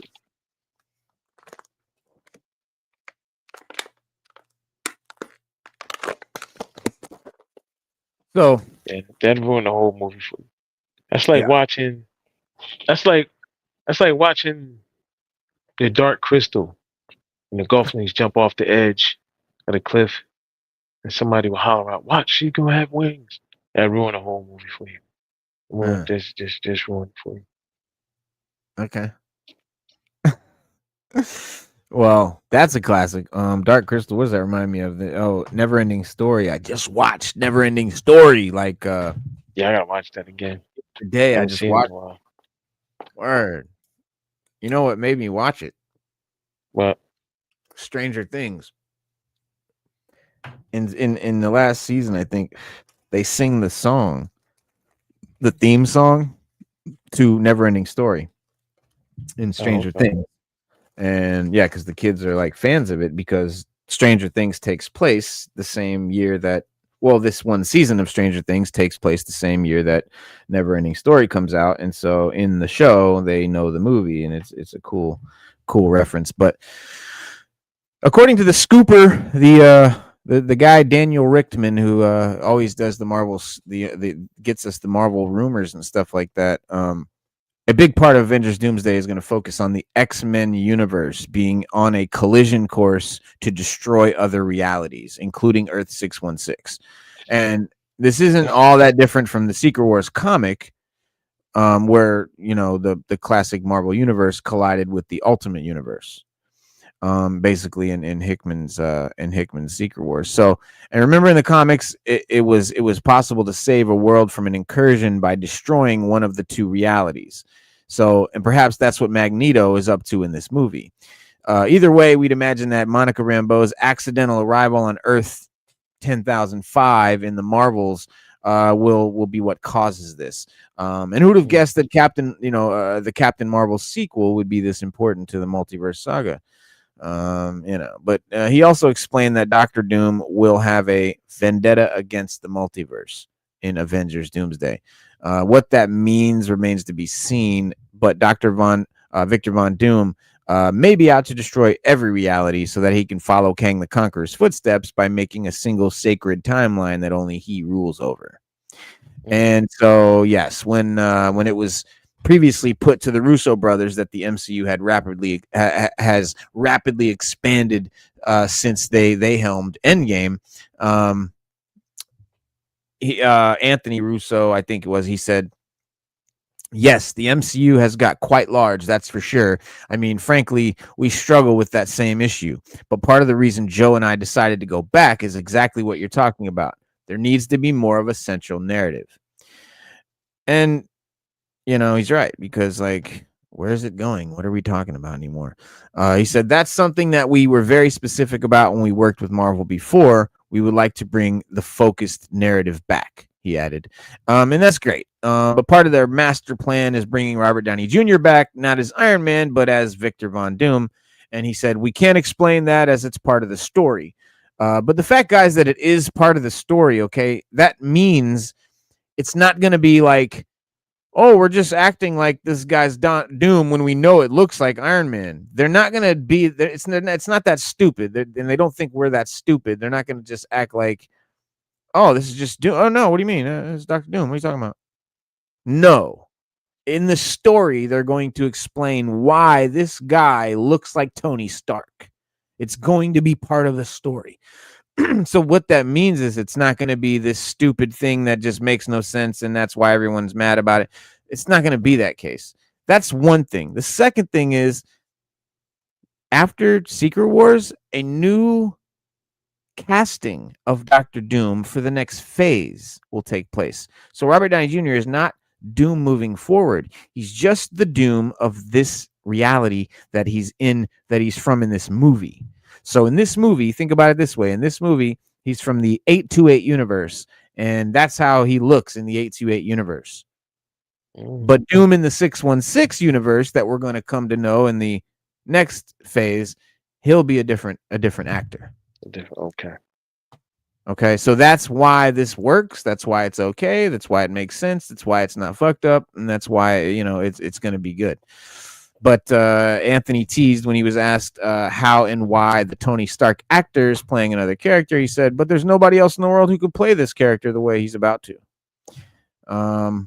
Which I'm sure is true. The way that he's got range. I mean, like, incredible range. He did Sherlock Holmes. Yeah. Less Than Zero. Remember when he was in Less Than Zero? Yeah, he was in, when he played Weird Science. Remember he played when he was in Less Than Zero, when he played he was a drug addict. He was strung out on drugs really bad. Yeah, he was doing Then he fell off for a while. Remember he was an alcoholic, which is perfect for him to play damn Iron Man, because Iron Man was an alcoholic too. Yeah. So he was it was shit. Yeah, so I mean, he's got range, man. The Sherlock Holmes movies were great. Those are great. Yeah. And then you had what's that other movie he played in now? Like British people were saying how his accent in Sherlock Holmes was the best they've ever heard an American ever do an accent. They said that they was seamless. They said he could have been their neighbor, and he's not like in Robert Downey Jr. Like he's not he doesn't have family. He's not like from there or anything like that. Like all right, like here's one. Remember when he played in Tropic Thunder? This is and in the comics, y'all can, and in the comics. And I mean the comments. Look, check this out. That's range. He played all right. He wasn't doing black. Played a dude playing a dude, another dude.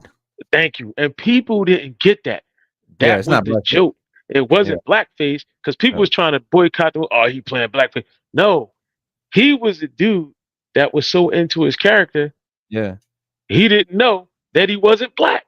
He thought he got so into the character. He thought he was black. And that was the problem. Because remember when him and who was it? I think it was Brad. Who was it? Who was in that movie? Matthew McConaughey. Yeah, remember Matthew McConaughey? Ben Stiller? No. Soldier Boy. Remember when Soldier Boy? But he was like, yo. He was like, yo, man, brother, we gotta stick together. He's like, remember, dude was like, he was like, yo, he was like, brother, black. Yeah, he's like, you're not black. You know? Yeah. Yo, that was the joke that nobody got. That, like you said, I'm the dude playing the dude playing. That's Yeah. what it was. Yeah, it wasn't Mhm. blackface. It was that's how his range was. That's his range. Like he played that part, man, and it was funny, and he never broke character. So he's a character that never broke character of a character. Like that was the beauty of it, man. Like Yeah. people don't get that. He did Doolittle was another movie everybody liked. I wasn't into the Doolittle series. People liked it. They Yeah. played Doctor People like Doolittle. it. And people like Doctor Doolittle. He just it's just his range is out there, man. Like he can do a lot. And playing Doom, I can't wait to see it. I want to see what his Hell yeah. iteration of it. Yeah, I can't wait to see it. Yeah, Tropic Thunder. Yo, Tropic Thunder. Robert Downey Jr.'s character, Kirk Lazarus, states, "Man, I ain't got character to it in the DVD commentary." In the commentary of Tropic, Downey Jr. also remained in character as Kirk Lazarus. Did you know that In the DVD commentary, that's when he be saying that's the crazy shit. But not even just the commentary, like Yeah, right there. there's Go back when he was talking to Soldier Boy. That's when he was like, "Yo, man." oh It's yeah, like when he was yeah, right there. That part yeah, when he was talking yeah. to each other. That was Nah, that was he was like for 400 years. you know that was super funny. Man, what you coming out of movies for anyway? You need another revenue stream. For your information, my revenue stream currently generates $2 million a year in charitable contributions for my community. And while I'm in this movie, maybe I just knew I had to represent because they had one good part in for a black man. They gave it to Crocodile Dundee. Pump the brakes, kid. That man's national. That shit ain't funny. Hey, fellas, it's hard. We're tired. It stinks. What you kangaroo, Jack? I'm sorry, Dingo ain't your baby. You know that's a true story. Lady lost a kid. You about to cross the fucking line. Relax. You know what? Fuck that. I'm sick of this koala hugging nigga. Tell me.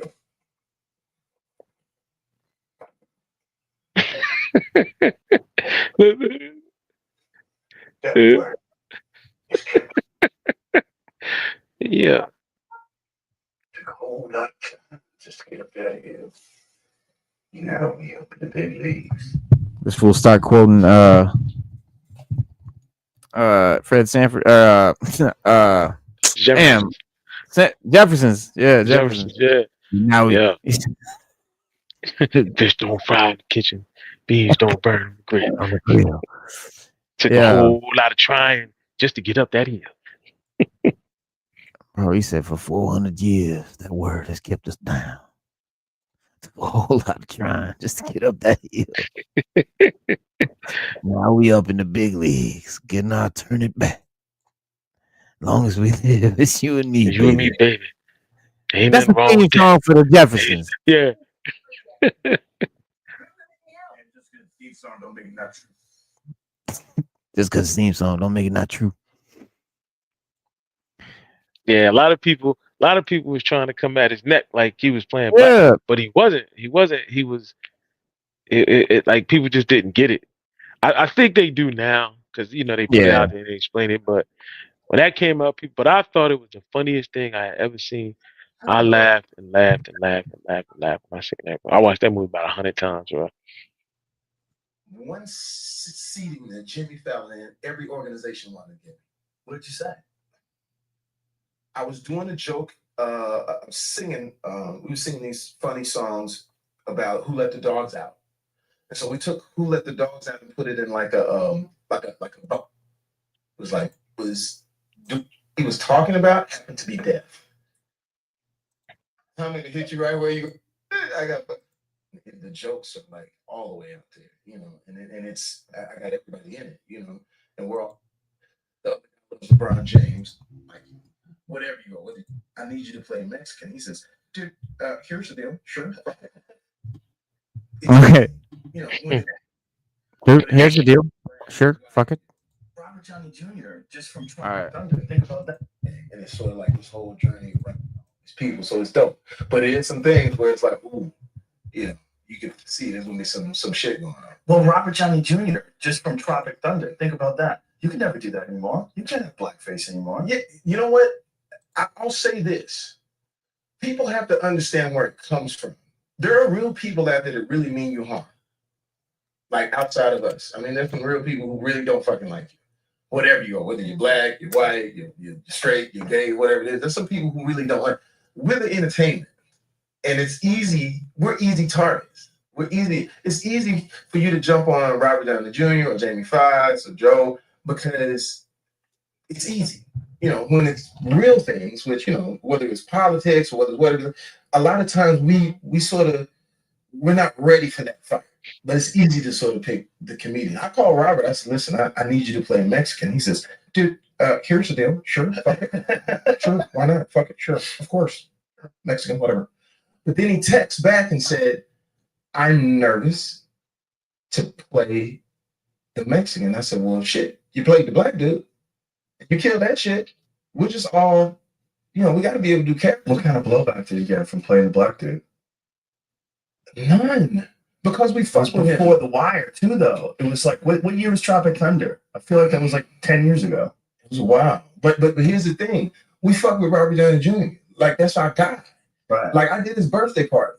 And my first joke was, how dare you take all of these roles from black people? You know, and everybody's laughing. And so it's sort of like the entertainers, man. You got to give us room. You know what I'm saying? Like, to play in it. I'll show you when I how dare you take all these roles from us black people?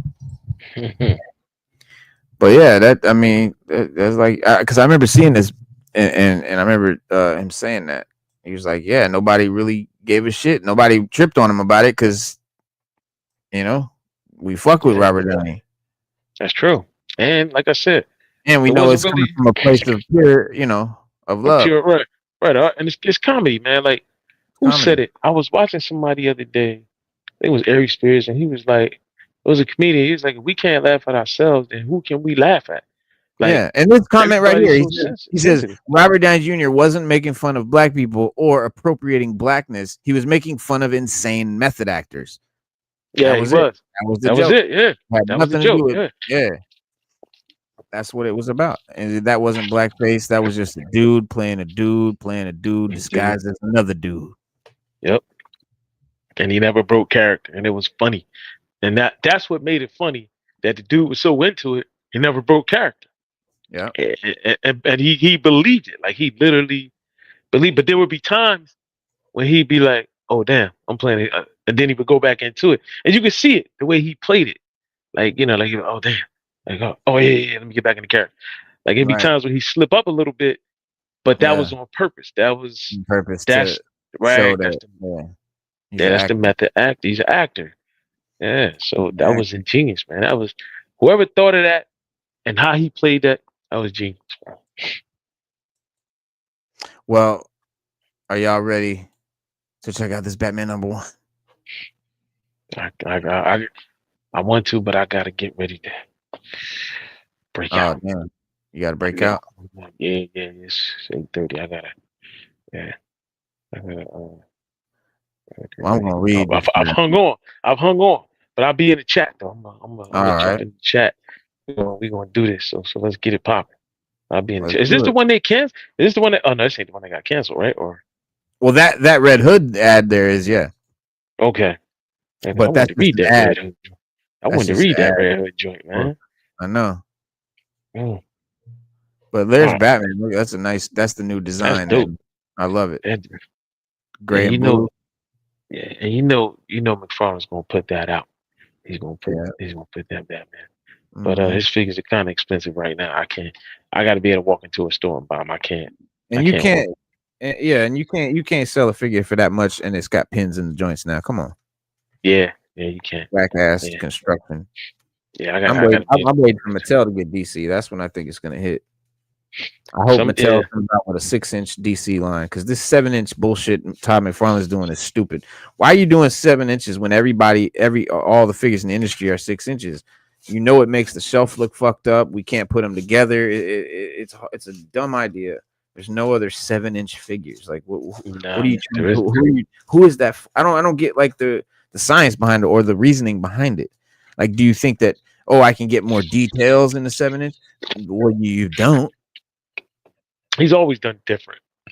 Always, bro. But like you said before, it's annoying most times when he does it. It's not anything that's Usually he'll do like figures with no articulation or some dumb shit. yeah. Or figures with, instead of giving you two heads and make a whole another figure, like he just put out Yeah, the Thomas Wayne, the all red Thomas Wayne. yeah, Like, can you just reissue the old Thomas Wayne for us first, please? yeah. Exactly. All right, I'm gonna jump in the chat, man. We right All right, here. dog. All right. All right, man. Be safe. One.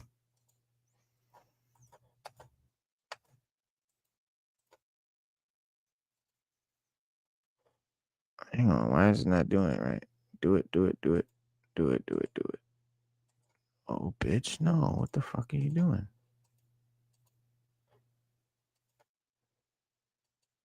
There we go. What up, y'all? Let's get into it. This is the fucking Batman #1. This is the new Batman #1. They've rebooted the whole DC thing. Okay, so like every reboot now is like seems like every 5 years or so they're rebooting all of DC. They did it with Rebirth.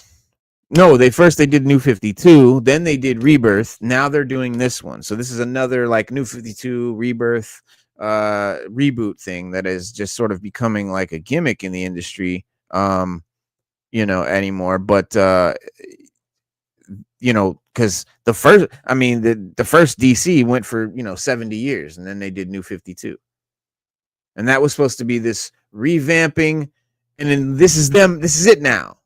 Another 70 years or whatever, another 50 years, 20, whatever, at least a couple of fucking decades. But then they did Rebirth. It's like, okay. And now they're doing this one here. But we'll see. We'll see how this really ties into everything. And I hope that it does tie into the DCU, because I'm really loving the blue and gray Batman again. That's something that I miss. So that's awesome. And this Batman sort of does remind me of the Jim Lee Batman. But this is it. First panel says one cop here. You see this cop, he says, "No rain." And then this female cop comes out and she says, "Beg pardon, Commissioner?" And he says, "Heat, humidity, thunder, still no rain. And it's Officer Gordon these days. Officer Espinosa, Jim is fine too." "Old habits, sir, Jim. Oop, how can you drink coffee in this heat? Can't beat a cop without coffee, as he is the best part of the job. That and how there's never a dull moment." And then some exclamation points there, and from the building with lightning blasting in the background, you see the silhouette of Killer Croc crashing into the meat truck there. Fresh steak, meat, just sides of beef just blowing out of the back. And she says, "Oh my God." And he says, "Easy, officer. We're going to call this one in."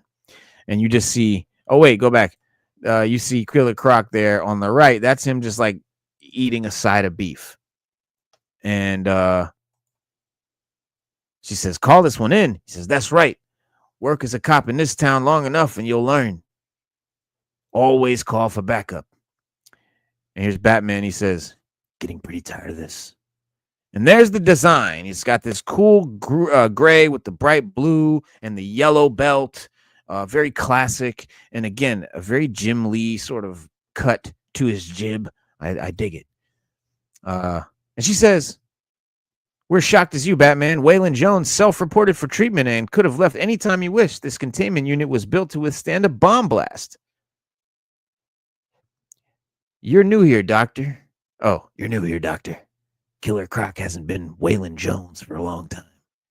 I try to keep them separate in my mind. It's easier that way when they inevitably disappoint you. Waylon may be a supervillain to you, but he's a patient to me. Waylon Jones is changing, Batman. He began edesis, shedding his skin, but it continued deeper, as though we were shedding everything inside and out. People never change. Not really. Tell that to Waylon. He's been exposed to unknown morphotoxins with unpredictable results. He's regressing gentle, almost childlike. But then your mutating, man-killing monster baby wanted to go out and play. And you can see he busted out of the wall there. And she says, he may be capable of great violence, but he's capable of great tenderness too, curiosity even, wonder. But right now, he's afraid. And fear prevents us from having a say in our minds about how we respond to the chaos of trauma. But it requires trust, care, and time. Time is the one thing we're out of, Dr. Zeller. Have you already called the police? I may be new, Batman, but I'm not stupid. I called you first. When the police do come, stall. If they find Croc before I do, they'll shoot to kill. In the meantime, I'll do my best to find your patient and bring him back to you alive. Batwing, low altitude opening flight suit. Titan Angerfiend weave. Glide ratio 5.1. Oh, not 5 to 1. Mayor Hogan's office refused comment. News 9 cameraman Gus Danberg promptly arrested. Now here's Gary with the weather.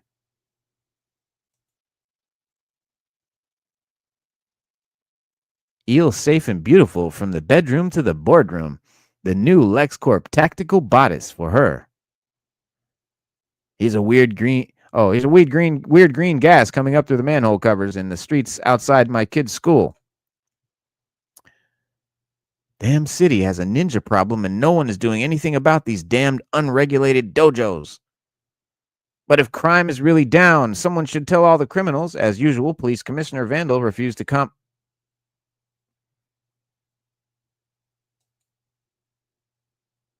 Old Town, Gotham City Police Headquarters. Listen up, men and women. Call yourselves Gotham's finest. I'm bringing in a force multiplier to your street presence from the world of private security. Tactical urban combat officers. They execute high-intensity security operations like recapturing tonight's escapee. They're deputized and sanctioned to aid and abet you in bringing law and order back to the streets. At all costs and by any means necessary. Any means.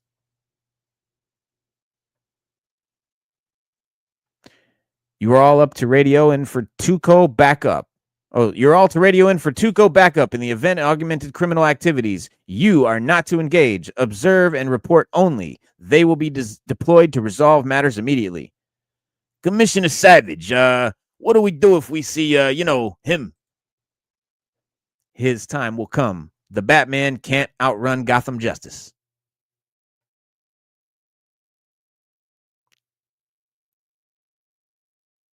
Rather moody and silent this evening, Master Bruce.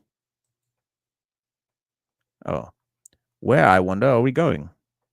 Playing a hunch. Literal as always, sir. Well done. Either that doctor's right or I am. People can change or they can't. And which do we find worse, sir?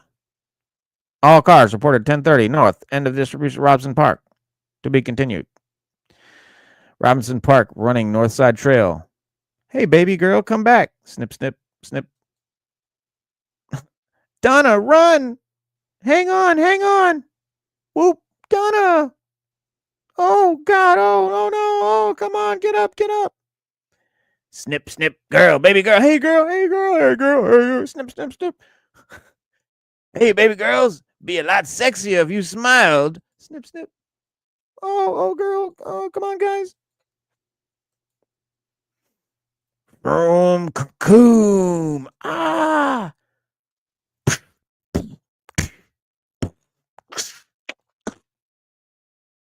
The creeps have decided Robinson Park is their hunting ground. The police don't think it merits their concern. I disagree. Sorry I couldn't get to you sooner. You both need a trauma and medical care. Ma'am, hold still a moment. What is it? Don't touch me. Look, Morpho Menalius. She's a long way from home. Wait, you're just gonna leave us alone? Never.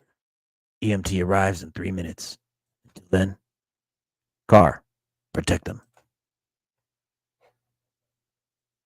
like the Batmobile, Vocom, vocal ID lock command, auto, what is it? What is it?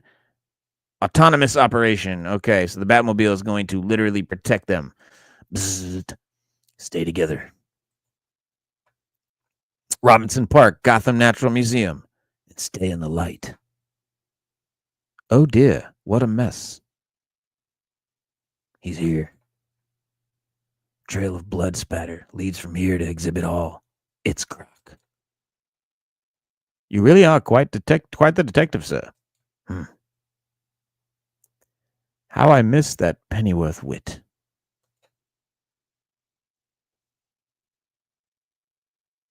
Hello? Anyone? I need backup. Please. I have civilians, 2 children with me, and he's here. He's just sitting here, and I don't know what to do. Dude, look at that. Croc's teeth are huge. And these butterflies, these Morphus maligus, are floating around him. And he's just like chilling with like shit growing on him. Is anyone there at all? Can anybody help? Help me. The gun is scaring the child and would only make Croc mad. Now, quickly, quietly, get the civilians out of here. And contact Dr. Zeller at Arkham Towers. Do not call the police. Why? What are you going to do? Tap, tap. Strike a little terror into his heart. Bat gauntlets, electro charge, personal nullifiers, 250 megavolt charge. Come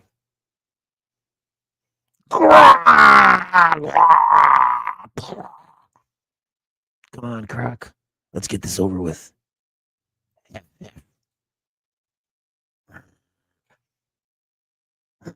You bad.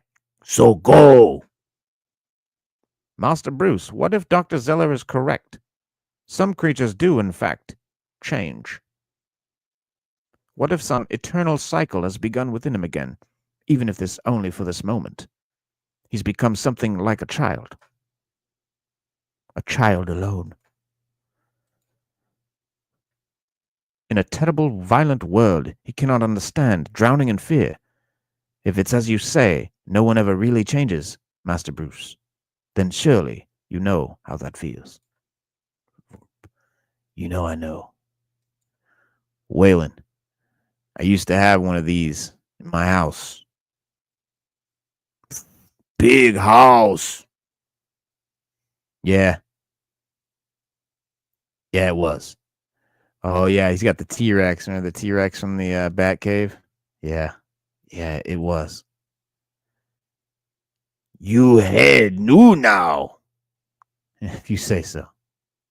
Me head new, but bad now. Lost. I ate the zoo. I know you did, buddy. I know. Him head like me head up there. How so? You mean a king? No. Mean bad, scary, hungry. Can't think. Head bad. Maybe am bad. Hello, Waylon. I came to help. Do you want my help? Would you like to come home? Head bad. Made home bad.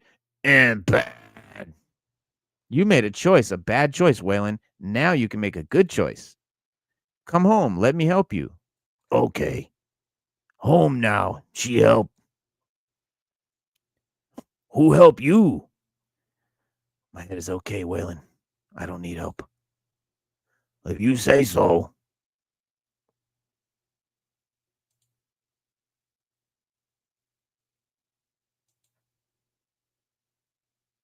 Upper West Side, Pennyworth Manor.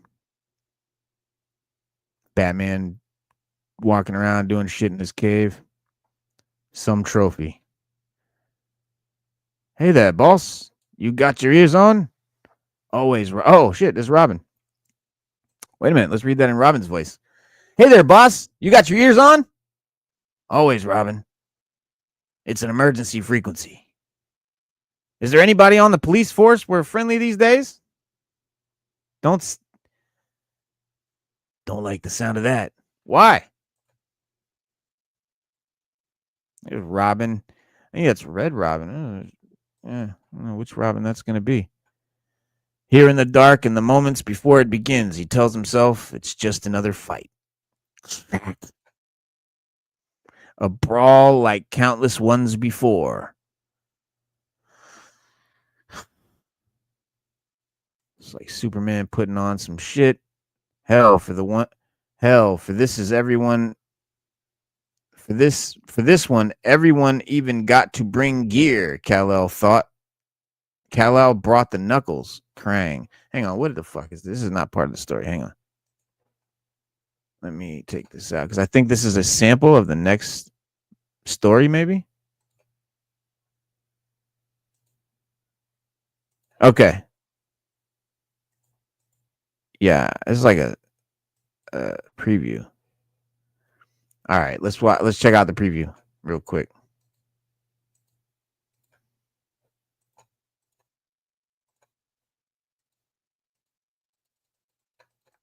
Fucking go. What are you doing?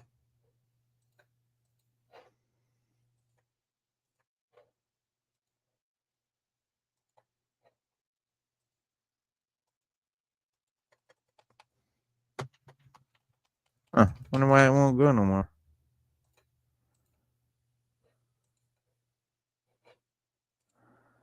It won't let me do the close-ups and shit. That's whack as fuck.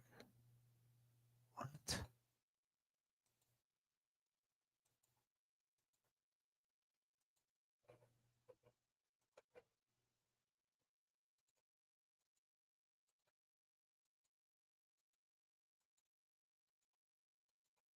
See if it'll go this way.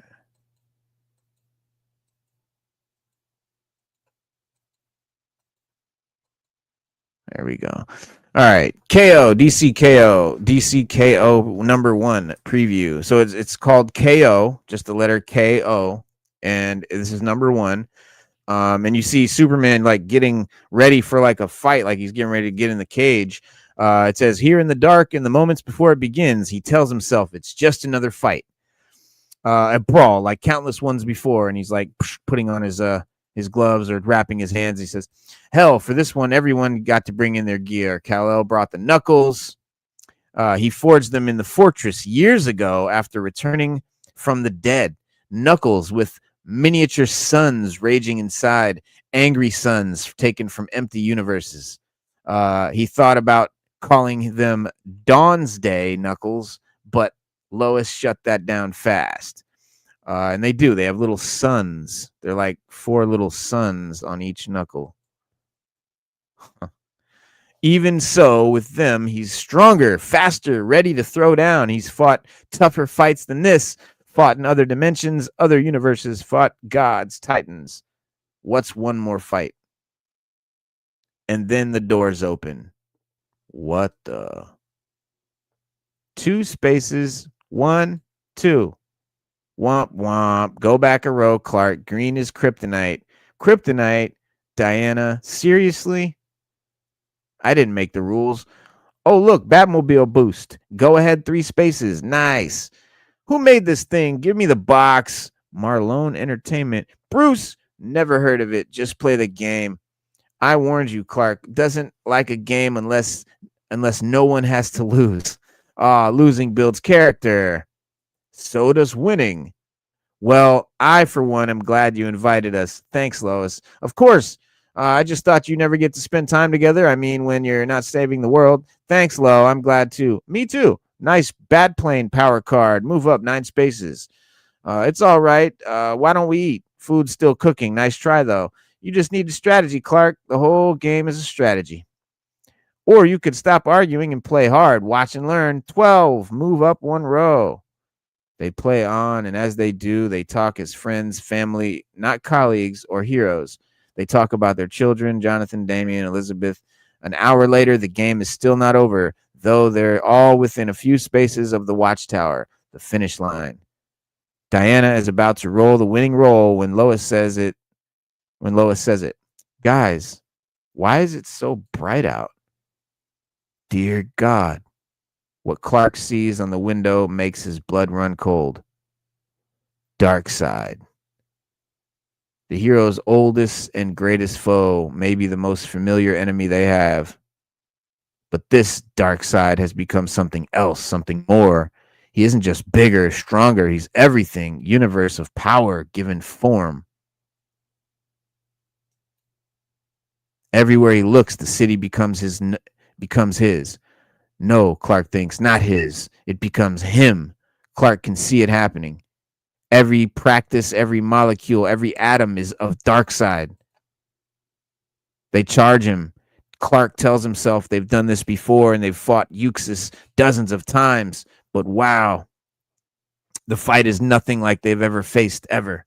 To be continued, KO #1 on sale in October. All right.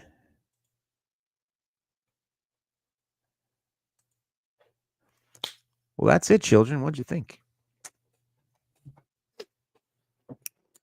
I liked it. I liked it a lot.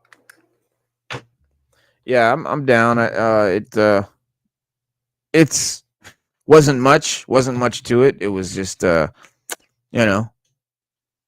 guess introduction to the art and the characters. But yeah, nothing really like jumped out. I didn't feel like, oh man, that was crazy. That shit.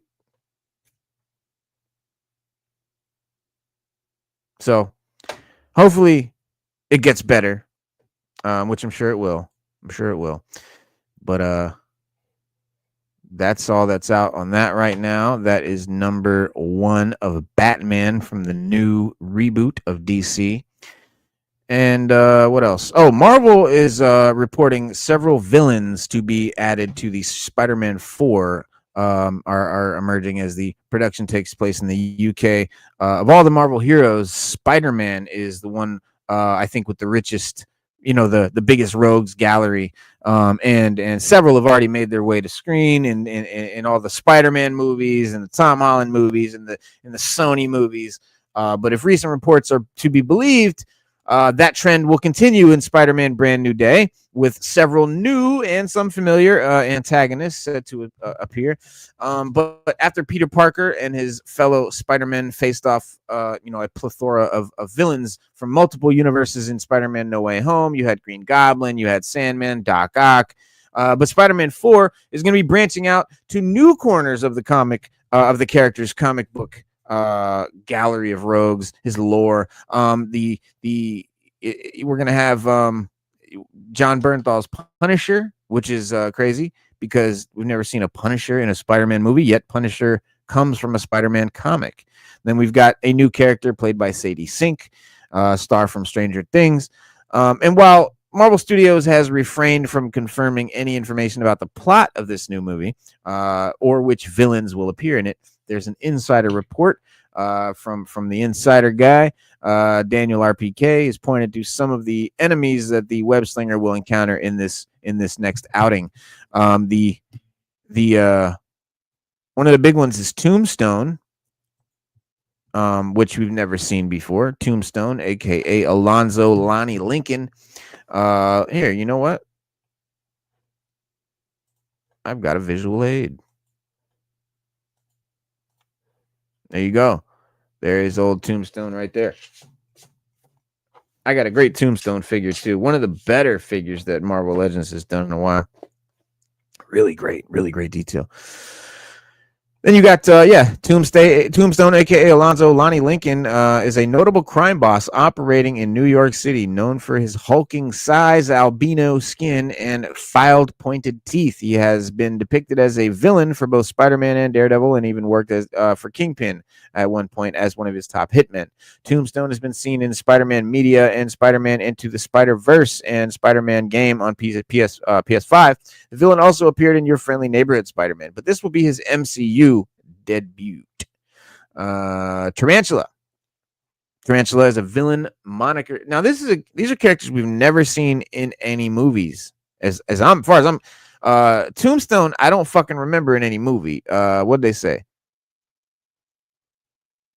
Into the Spider-Verse, that's not live action. Your Friendly Neighborhood. So he's only been in cartoons and video games. I was right. Okay, he's not been in any movies. Tarantula.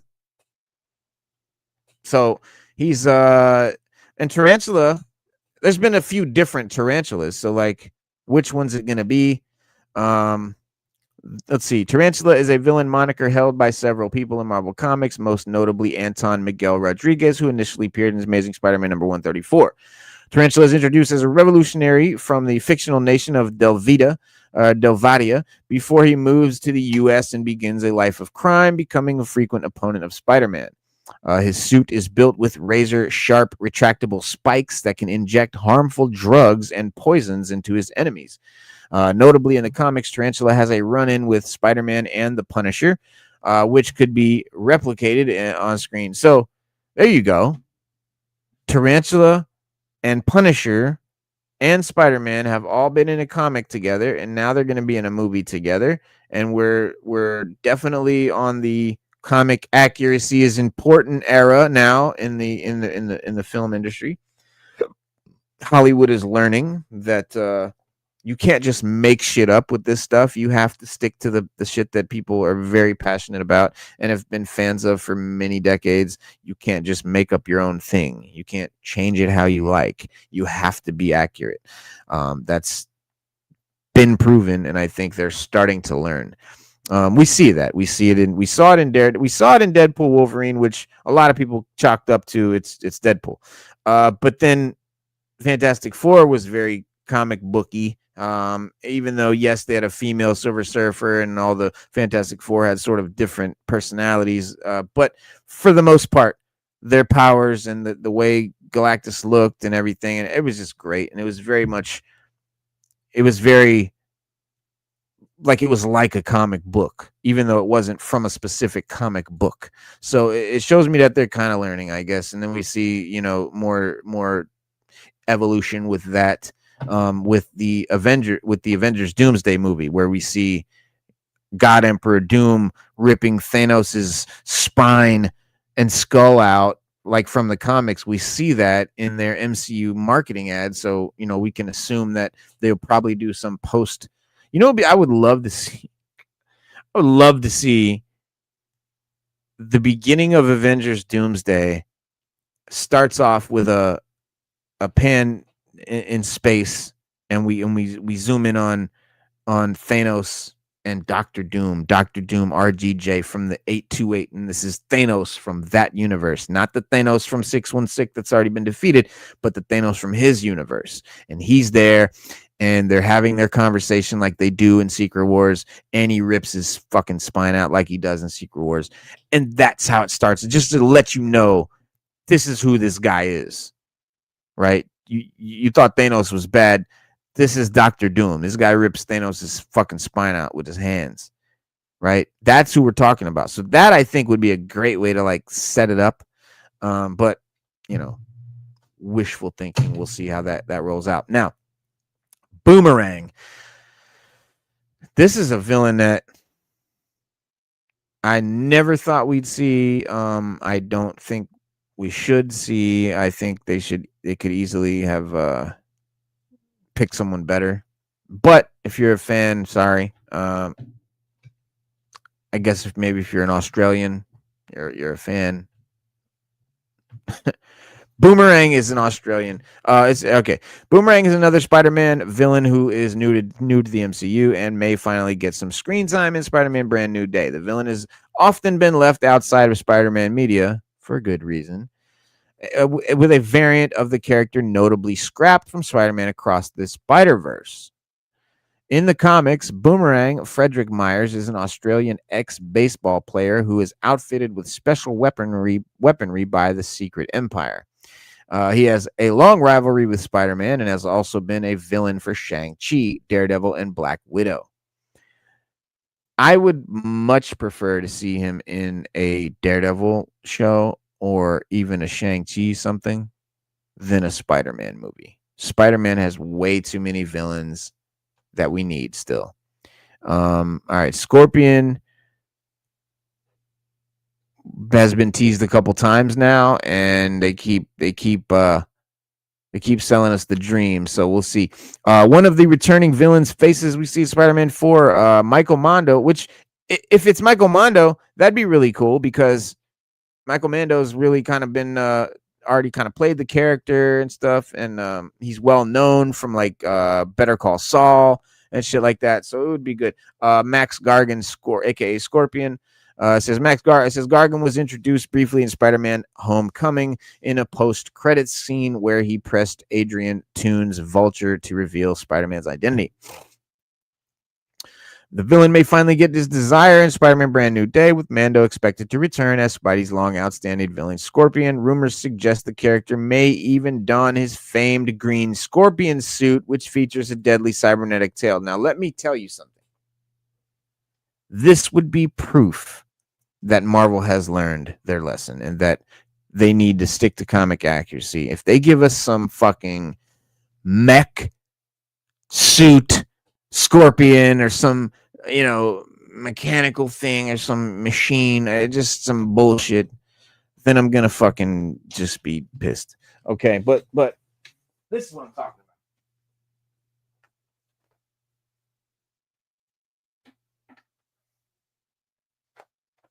about. This is what I'm talking about, y'all. I need this. I need this in live action. I'm dead ass.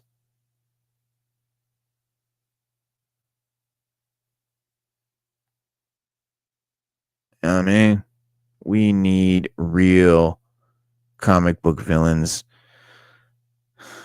One day. Because I think they will figure it out how to do the costumes. That's their biggest sort of hurdle. And also, by the way, it's more expensive to create a costume than like a CGI character, apparently.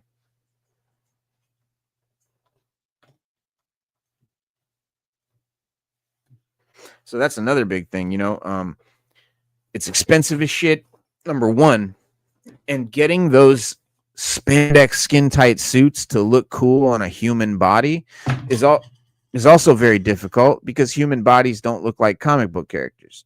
They're not bursting with muscles everywhere. They're not shaped all, cool, and humans just don't look like that. And so that's really why costumes are made the way they are in movies, with more padding and armor and different, just kind of looks,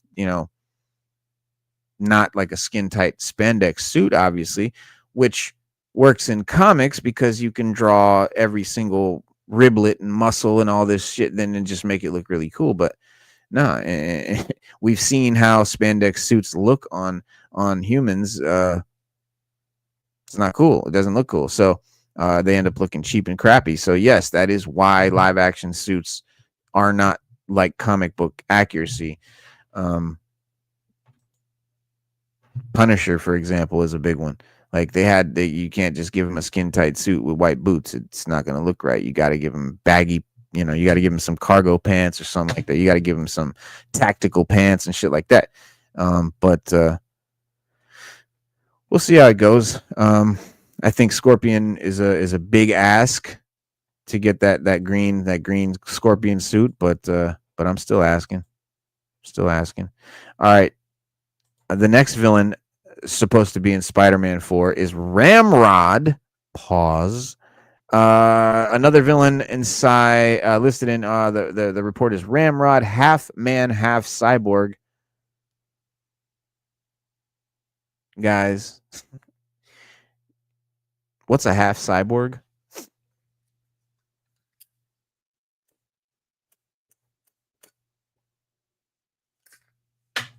Think about it. How you half man, half cyborg? If you're half fucking man and a machine, you're a cyborg. You're not half a cyborg. Okay. I digress. Ramrod was once a construction boss who was injured at work and rehabilitated by the Daredevil villain Kerwin Broderick. He was often then blackmailed into working for blackmailed into working for Broderick, taking on Daredevil. Cybernetic enhancements give Raymond super strength, Ramrod, super strength, endurance, and speed, but he's typically been depicted as a minor villain in Marvel Comics. I mean, super fucking minor. And again, why are we taking all these Daredevil villains from Daredevil and putting them over in Spider-Man movies when Spider-Man has like one of the richest rogues galleries in Marvel? You know how many fucking Spider-Man villains there are? And then Savage Hulk, not a Spider-Man villain, but a character we've been dying to see. I don't know if I believe it.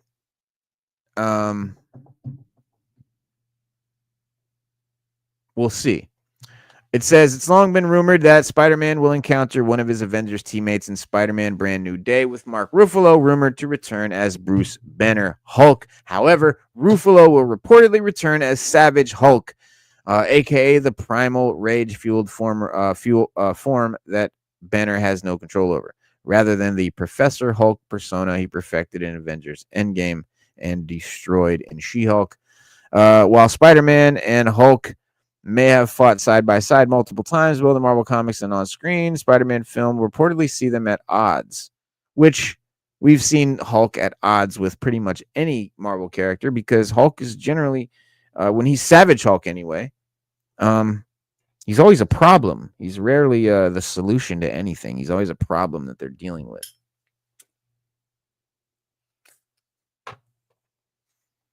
Why they ended up blowing his ass off Earth. These will now.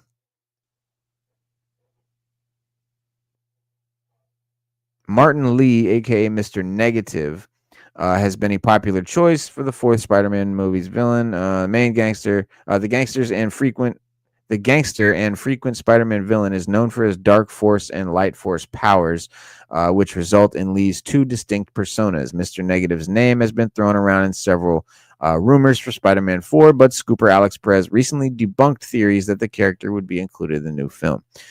Like, if it wasn't for the video game, the PlayStation game, no one would fucking know who Mr. Negative was and care. And so, yeah. And anyways, I don't know. But at least he's a Spider-Man villain. I wouldn't have been mad. I'd have rather seen him than fucking Boomerang Man or Ramrod. But another name that Perez dismissed is Null. And yes, we did. A lot of people heard that Null was going to be there, and that was rumor was going around. I never believed it for a second because, like, what the fuck? How? But no. But yeah, I think if this franchise developed into a third movie, like a trilogy, where he eventually gets the black suit, and then we turn into Venom, and then we get to Null, maybe something like that. But you don't just Null just doesn't come out of nowhere. and Venom fucking blew it.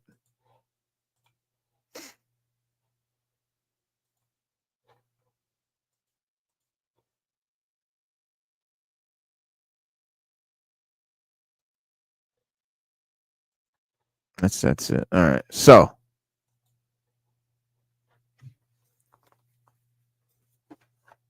dial tone coming out, and then we're gonna wrap it up.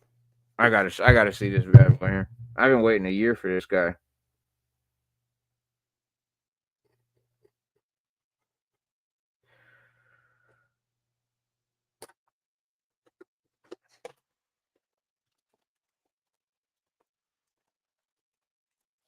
What is it? Fucking on a hill?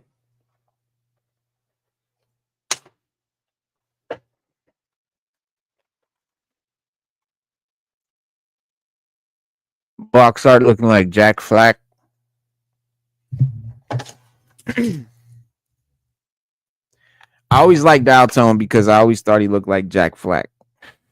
If you don't know who Jack Flack is, then you need to beef up on your 80s movie lore. Jack Flack was a cool character from this movie that was always on TV. Oh, dude, he's dope. Check him out. And his little fucking beret comes out. I got a lot of berets. A lot of characters with berets. They're great for kit bashing.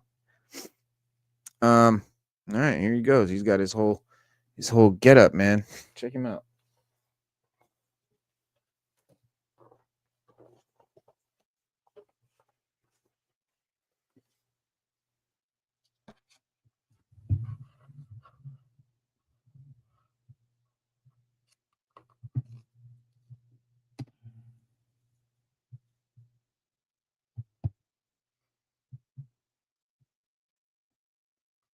I just feel like his grenade thing is all up in his chin. How's that go on there? Well, there you go. First complaint. Fix that. There we go. All right.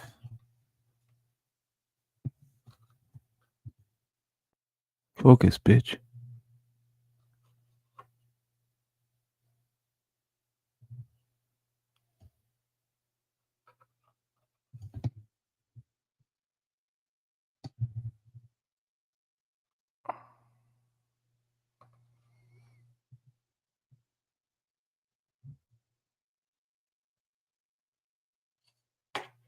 Focus, you piece of shit. Thank you. Yeah, that's what autofocus does. But he's got his little earpiece in. You see his little earpiece in his ear.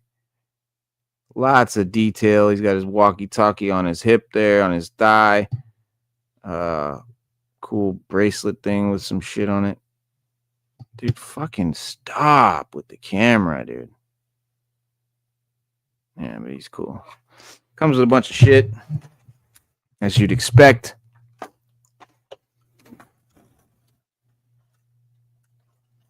His iconic dial tone backpack. Nice new weapon there that we haven't seen before that holds like that little screen device there you see on the left, that phone device thing that actually goes on the gun. You see that thing on the gun there on the top, like a scope kind of thing. His knife, or maybe not a scope, but maybe like some sort of information about the gun itself.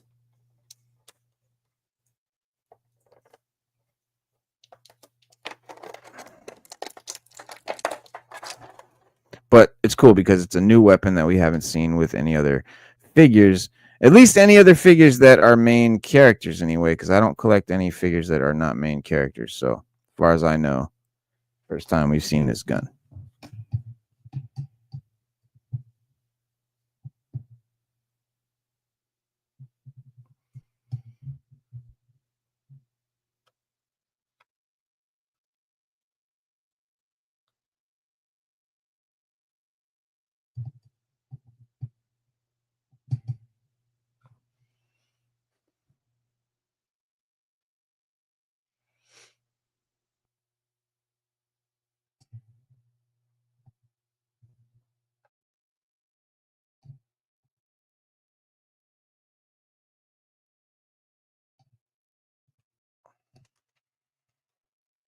Backpack's pretty dope.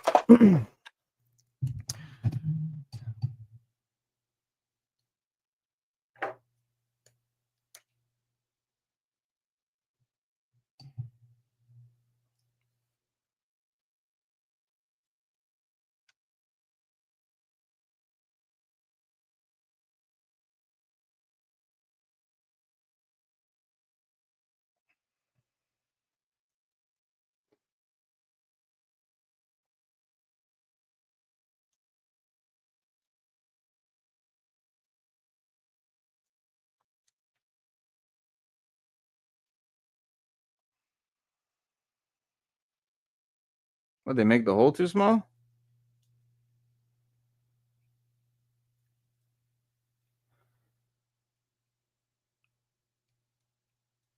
There we go. Peek.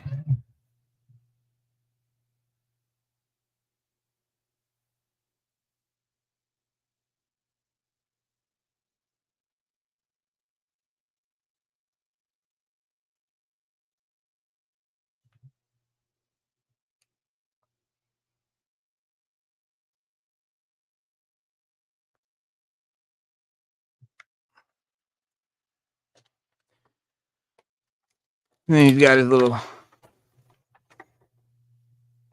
we'll call it a sound gun, where he just, points it out and so he can listen. His name's Dial Tone. He's like a communications guy.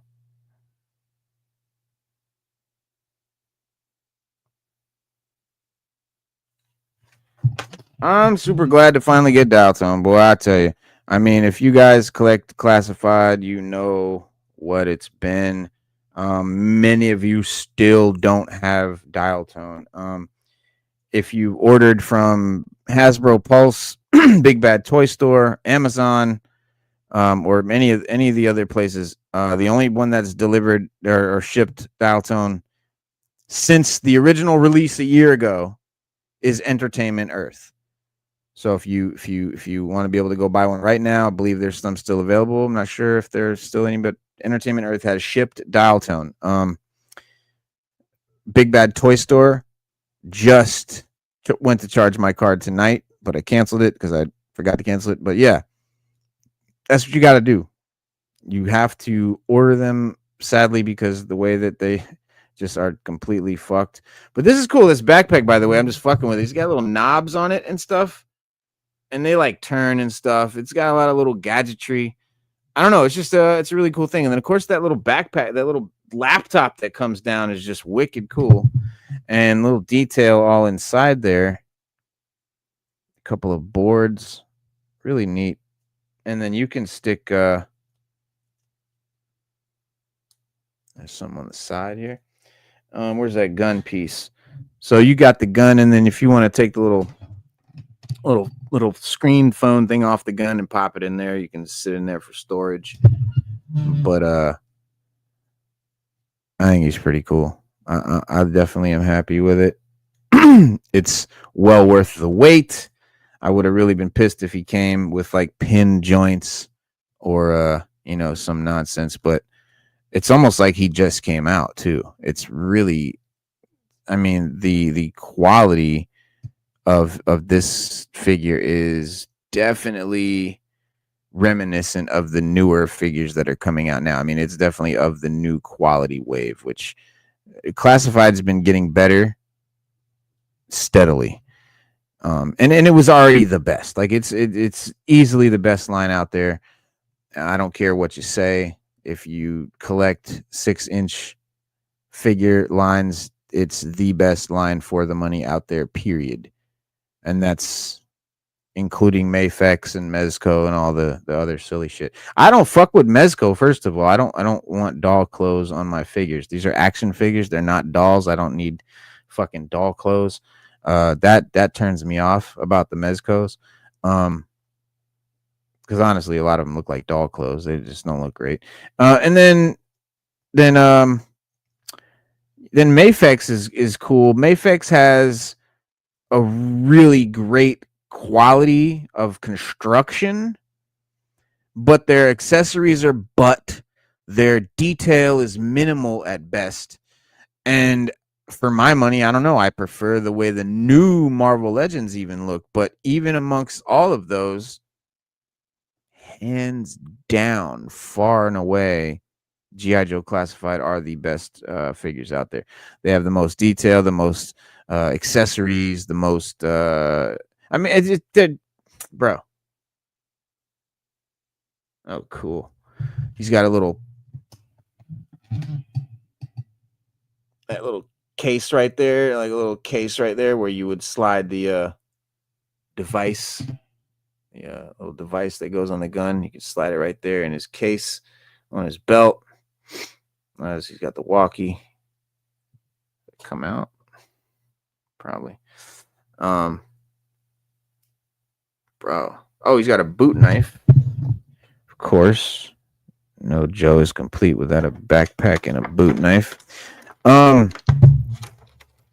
Yeah, bro. Fucking dial tone, dog.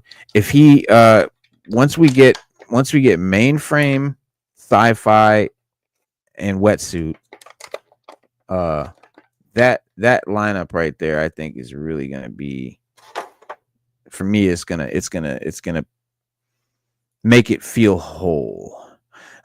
like when I got Law and Order, that was the first time when I put Law and Order on the shelf, I was like, okay.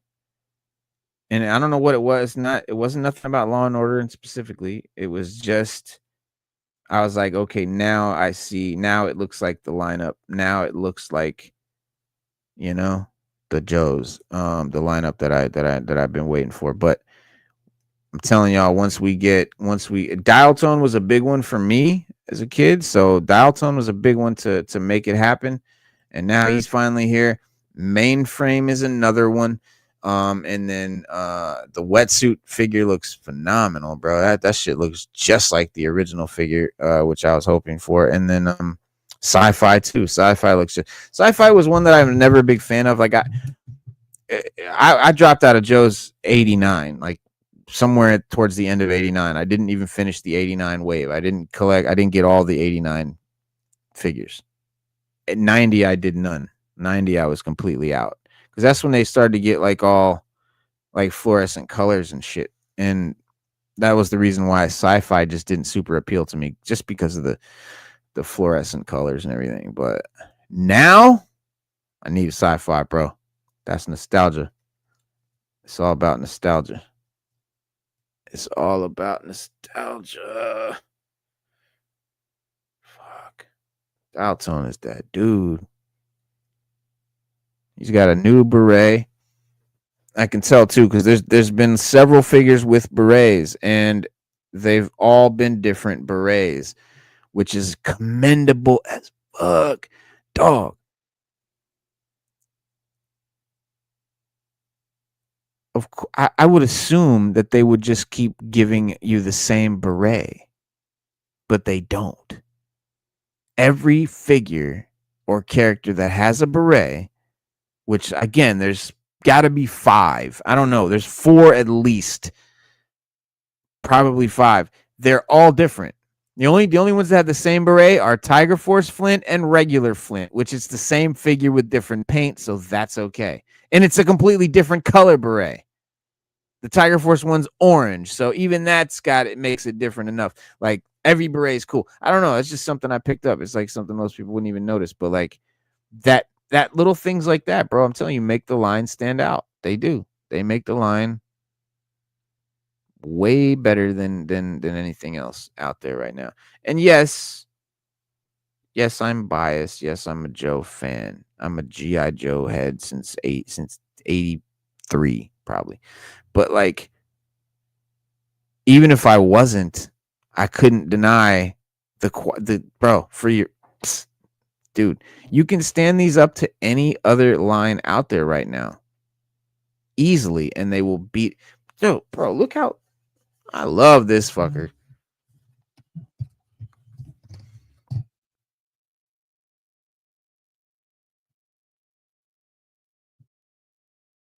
Let me try to get it to focus in.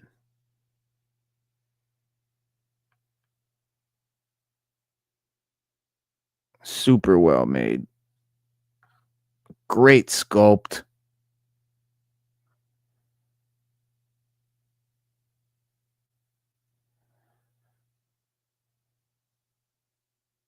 And yeah, you're not getting all this for this price. Mafex figures cost, and honestly, Mafex is probably the best line next to this line, and those figures are 150 each, from like anywhere from like 90 to like 150 per figure. You know what I mean? And these are 25, 28 now. But that's I think that's what makes them so great. I'm not saying that they're better than like a hot toy or something, but hot toys are fucking $300. So yeah, comparably for the money, it's the best line out there, hands down.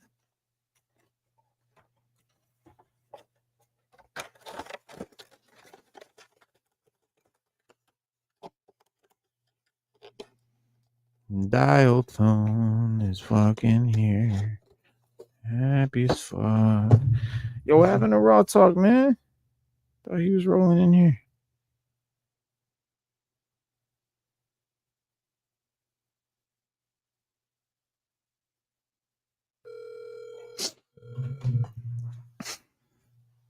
I'm chilling, bro. I got the day off tomorrow.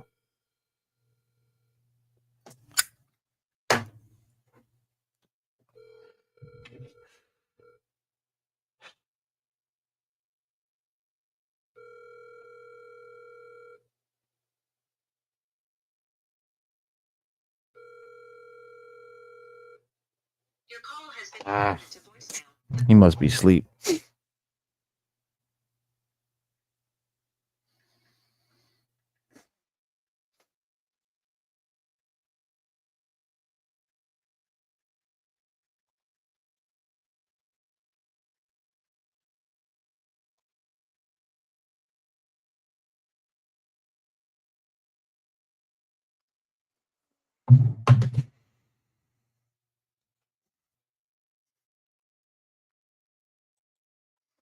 Superman and Fantastic Four are about to hit streaming this summer, and so kind of having a rematch, if you will. I think so. Like they had their box office, competition, of which Superman won easily and by far. Streaming though, we'll see. Superman's already been out a bit. But Superman and Fantastic Four both be on television by next week. So you'll be able to debate again which movie was better, and be able to sit there and really watch them and not like be pressured by the theater and miss stuff and whatever. So Superman, yes, has been out for a while digitally, but now will be available on HBO Max for your streaming pleasure, starting on Friday. Excuse me. Fantastic Four. Let me get a drink. Jesus Christ. Fantastic Four will make the jump to digital next week, September 23rd, which is like Tuesday, I think. But wait, there's more. If physical media is more your thing, Superman will be released on Blu-ray. So shout out Stu Dog will be ready for that. And on September 23rd as well, Fantastic Four gets its own physical release on October 14th. So as for which movie's better, I'll leave that up to you for your debate with you and your pals, but or your friends and enemies. But let us know what you think, man. On the revenue front, Man of Steel is stronger, right? Made $615 million worldwide, while Fantastic Four made $519 million. So that's a whole $100 million difference. And the film's Rotten Tomatoes critic scores, however, have first steps in the lead. So with the Marvel movie having 87% and Superman having 83%. Which movie will come out on top in digital, though? And do we really give a shit? I don't know. But perhaps the debate will give you a welcome distraction from all the other nonsense that we're dealing with right now in the media. But or maybe you could simply enjoy watching both films, or if you just like one of them, if you prefer. But yes, and the comfort of your couch. That I think is the better, healthier way to get some escapist entertainment and immerse yourself and have a good time.